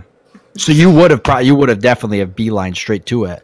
I wanted to also get some research up because I had to figure out how to deal. And looking back, I could have probably done it more effectively if I were to play the game again. But I was trying to figure out how to deal with the lightning troops because I basically could only go in with my vans, and I just needed a solution to it. And I was kind of thinking I wanted to get fog warriors before I went into that province.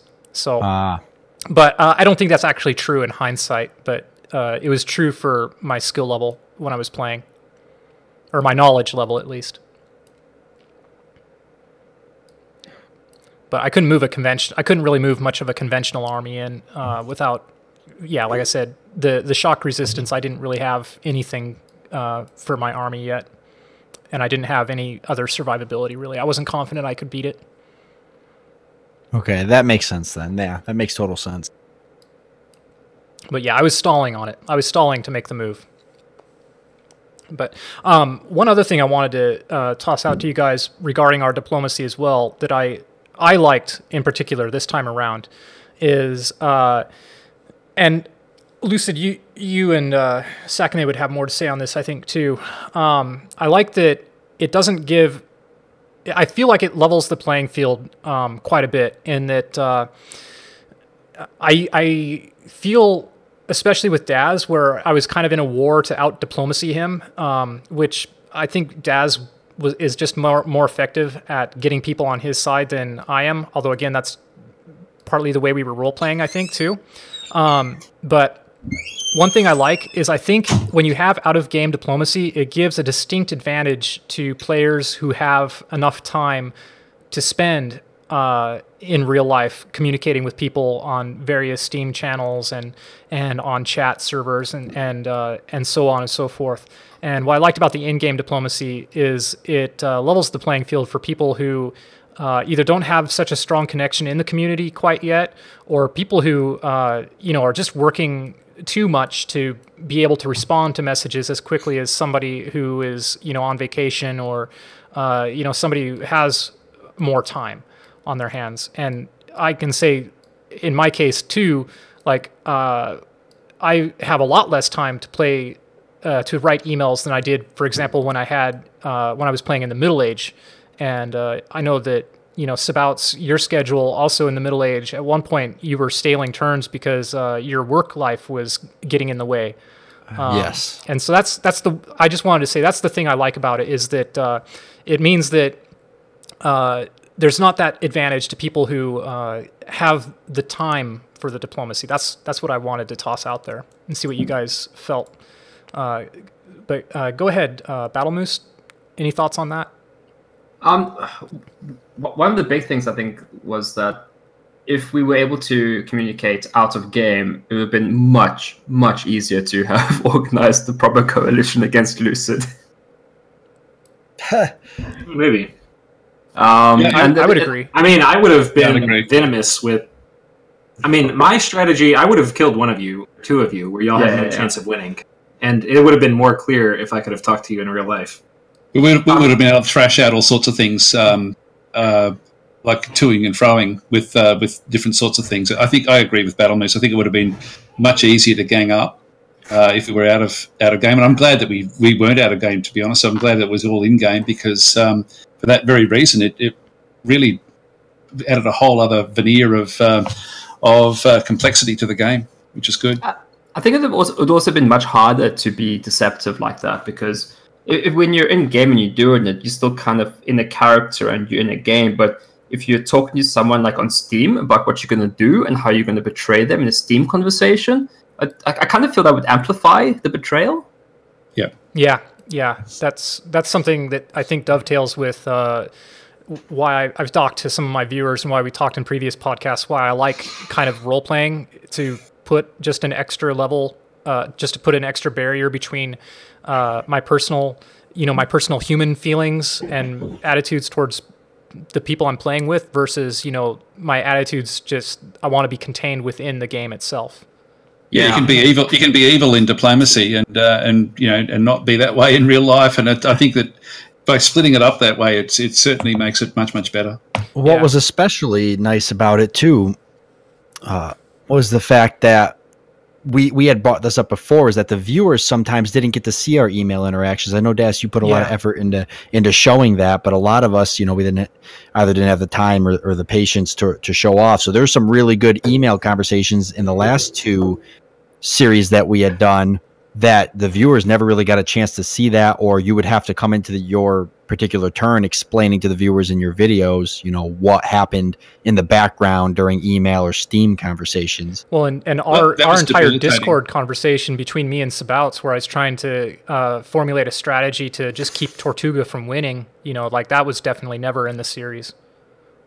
But that was debilitating, trying to keep up and trying to communicate that to the as you said, WadeStar. This was so much better on that score. Like it was, and being able to copy paste in as well. Like I don't know about you guys. I think that most of you guys typed it straight into the actual thing, but I just kept a text file basically of everything that I was going to write, copy paste in, and away you go. It was great. Yeah, I typed everything on the fly because that contributed to the tone I had decided upon. Please don't do that again, WadeStar. Never again. If we do a blitz, though, I think there's a way where we can record like if you have the Discord overlay. I'm not sure. I think there's a way where you can get the recording software to actually pick up on the overlay as well. So that would be kind of fun because then people could see us actually, typing messages. It wouldn't be like hidden in Discord. It would be there for people to see. Well, Lucid, do you have any thoughts? And then let's go ahead and move on to that discussion about what we want to do next time. Yeah. Well, I mean, for the speed thing, I think like new players that join in games that I'm in, which is not you guys, but like guys who are like on their first or second game, a lot of times they think diplomacy is important, so I need to be diplomacying people all the time, and it can be a little annoying. And what I have found with diplomacy is you only need it at times. So, like, I mean, you can see that Pythium won without doing much Diplo at all, and a few times he did do Diplo where, like, oh yeah, I'm helping to beat back Satis because I'm worried about him doing a throne rush, and that was really effective diplomacy. I bought that. Yeah, you don't have to do Diplo all the time to do good Diplo. So,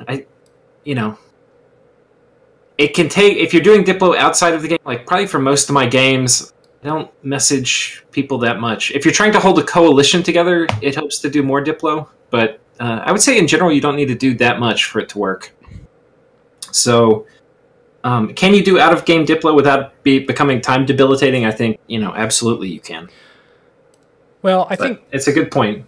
And it's not necessarily just the debilitation of like trying to share it with viewers, but I think for me it would be harder to compete with somebody who has the resources available to do out-of-game diplomacy. Well, let me put it this way to you, WadeStar. Like, think about the messages that you sent out. You sent out a lot. Think about which ones of those were actually really important for influencing what other people did.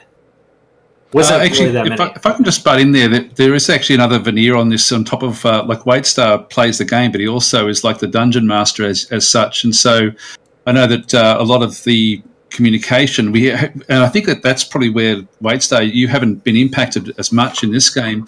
And I think a lot of that is to do because it's the in-game diplomacy. There hasn't been as many questions to you as the game controller. I don't think so anyway. Like, I'm assuming that the middle game and the early game, you were actually answering as much out of character stuff about the game as you were actually in character. Whereas I'm guessing that dried up in this episode, in this series. Asking questions from who? Oh, just from everybody. Like, basically there was I know that even with our conversation, there was a lot of out of character conversation, and then we'd go into character to do specific diplomacy bits, and it was really, it became really debilitating trying to sort of, as you say, it was so time consuming. And with you actually having that dual role as a player plus the control of the game as such, I think that the burden is doubly for someone in that sort of capacity. Yeah, I'm not disagreeing with that. I don't think it is directly addressing what Lucid was trying to say either. I think, though, Lucid, to your point, I'm not sure that my point stands for this exact game we just had, but I do think that if we'd had discussions, and not necessarily just between you and me, but if I'd had discussions with the other guys, there would have been a lot more time spent having to argue about, what to do.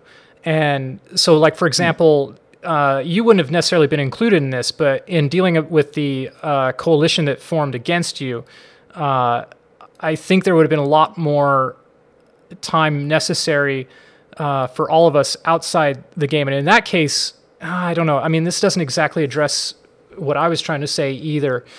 I guess my point about people having an advantage using outside diplomacy isn't necessarily relevant to this particular game. It's just one that I personally would see when I watch like some of your games. Actually, that's what I probably should have said, is when I'm watching my opinion's based on watching how you do diplomacy in some of your other games, where you talk about being able to arrange things with the person off camera. And I feel like there's some things like diplomatic kerfuffles that can be smoothed over, but require you to have to speak outside the game. And I'm not sure. How'd you say, like, I don't spend that much time doing diplomacy outside. Yeah, and I have to concede that point. Yeah. I haven't tried. Like, here's an example of another game I was in.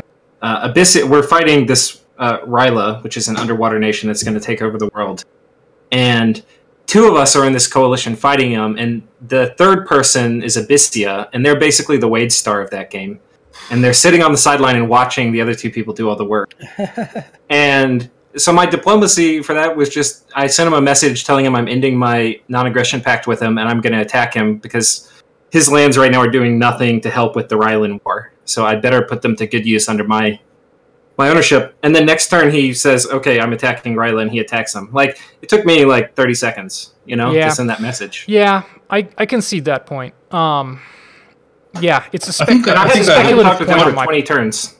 But what makes it difficult, I think, in our situation is that we are playing as YouTubers and we're recording. Yeah. So we've got a bigger responsibility than if it's just us. I don't know if that makes sense, but no, it totally does. And I think that in that sense, the diplomacy is important because you don't want to inject who you are into the decisions that you're making. You want that to be one step removed because you are doing it publicly, I think.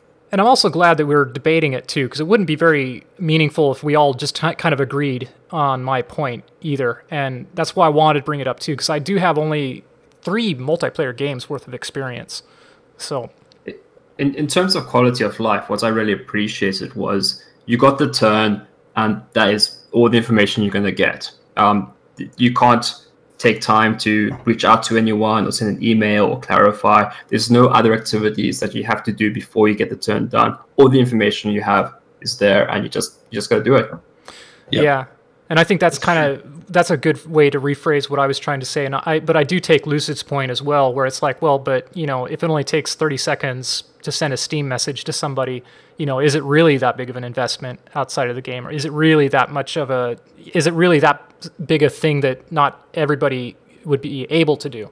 So, I still think it is because at least we're playing terms. We're looking at the diplomacy when we're ready. We're not being distracted. For me, I really liked doing it this way.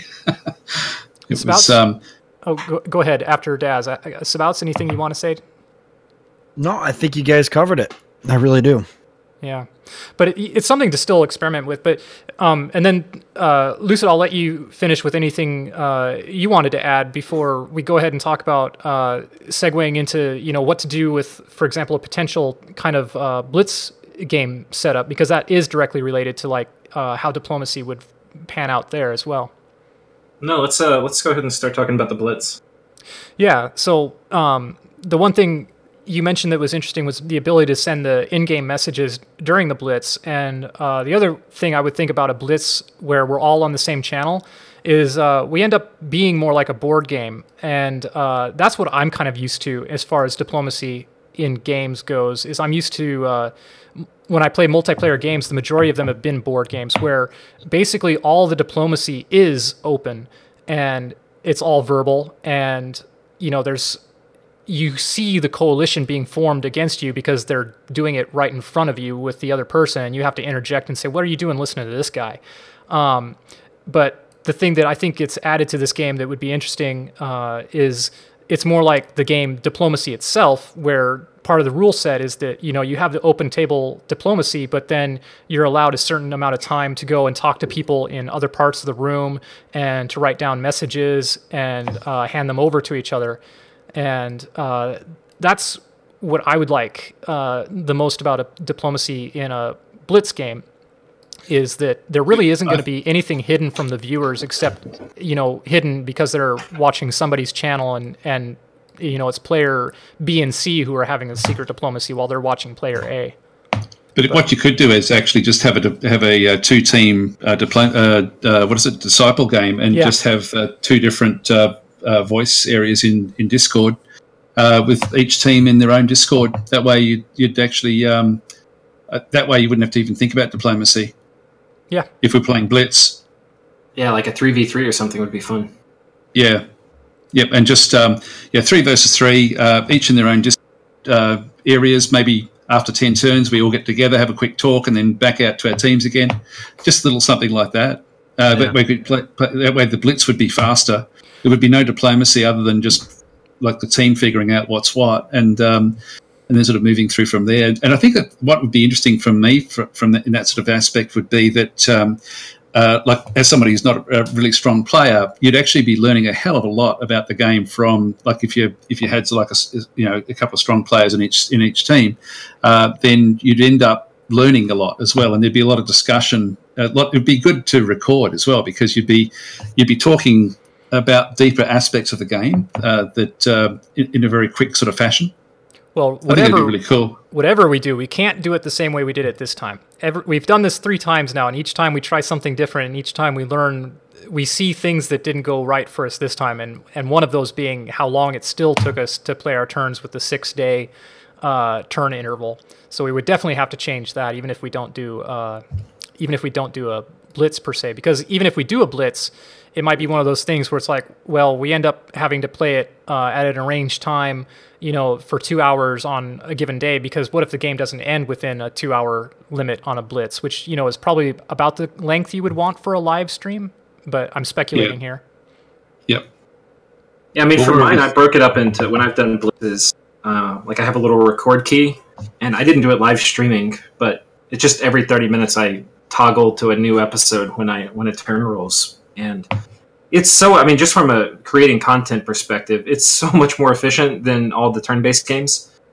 It slows down when you're doing real time and you go into like deep late game, so that doesn't really happen. You want to do throne settings so the game ends faster, but God, it's so efficient. Like, you spend 3 hours playing a game and you get like 10 episodes to put up. Normally it would be like almost an hour an episode in terms of the time to play a turn and to put it up for me. So way more efficient than normal. Yeah, and don't blitz games, isn't there a way, even if we are doing like open channel, talking over each other on Discord or whatnot, isn't there a way to set a time limit within which you have to submit the turns? Yeah, it's normally like 5 minutes per turn.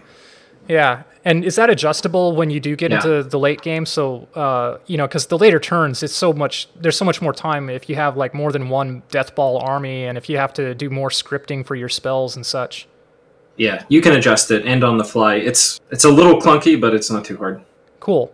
Yeah, we got to talk about some of that off camera, but we can still share some of our thoughts here for our viewers. But that's what I really would like to try next time too, because like I said, we can't. Or for me personally, I don't want us to get into yet another, how many months has this been? 9-month game, which after our middle-age game, we swore we would never do again, but we did it again. Just with less turns. What nation would you guys play if we did a blitz off the top of your head? Well, what age would we play? Well, yeah, age independent. If you get to have whatever age you want. Go ahead and answer. Starting with Battle Moose. I've been thinking about Lumeria. I think that looks interesting to me, but I'd have to give it a lot more thought. Yeah, from my perspective, something easy, something simple. So as long as it's as long as I can instinctively understand it, then probably one of the giant races or something like that. I always quite like playing those. I've actually got to get going fairly soon, guys. Okay. So well, let's finish answering this question, then say our goodbyes to everybody. I'd probably take a shot at Daz's nation, late age man. Be fun. Spouts, any thoughts? No, I have no idea, actually. I'd have to go back through and look at them all. I think I would still like to try early age Calacia, the Monkey Nation. Oh, yeah. Those are fun. But anyway, we're going to wrap up the podcast here. So thanks, everybody, for watching and listening to us ramble. Let's just go ahead and say our goodbyes once again. So I'm WadeStar. I played Midgard, and thank you everybody for all the comments you left on my video. And sorry if my infallible or if my fallible memory caused me to say some things that were inaccurate in our podcast here. But anyway, I got to say my piece. How about you, Battle Moose? I just want to say thank you for everyone who endured with me to the bitter, bitter end of the destruction of Ulm. Not quite destruction. Not quite. Technically, I survived. Yeah, filled those walls up with toads, though. And I'm Daz Tactic, and I was playing as Man, so yeah, I thoroughly enjoyed it. And thanks, guys, for playing the game. It was a very, very enjoyable game. It was, it was. I love the progress of the game, and I love the way it finished with Sabouts winning it the way that he did. With one turn to go, it couldn't have been better. It was just a really, really great game, really great series. Thanks to all of y'all who have made it to the end of this rather long podcast, and certainly enjoyed playing. And hats off to Sabouts for again a heroic victory with Late Age Pythium, never before done that I know of. So cheers. Yeah, it's Sabouts. I played Pythium. Yeah, thanks, guys. Seriously, it was a lot of fun.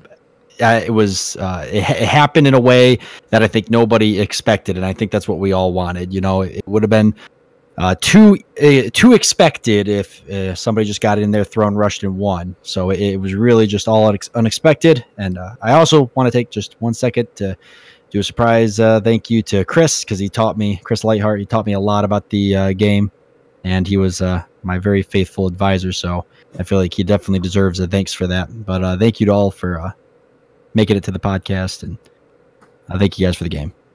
All right, and remember, everyone, please go back, if you haven't already, and watch everybody's perspective at your leisure. There's a lot more to get out of the game, even though you've probably seen it go through once already. And remember to like and subscribe to everybody. All right, thank you, guys. Talk to you in the next game. Cheers.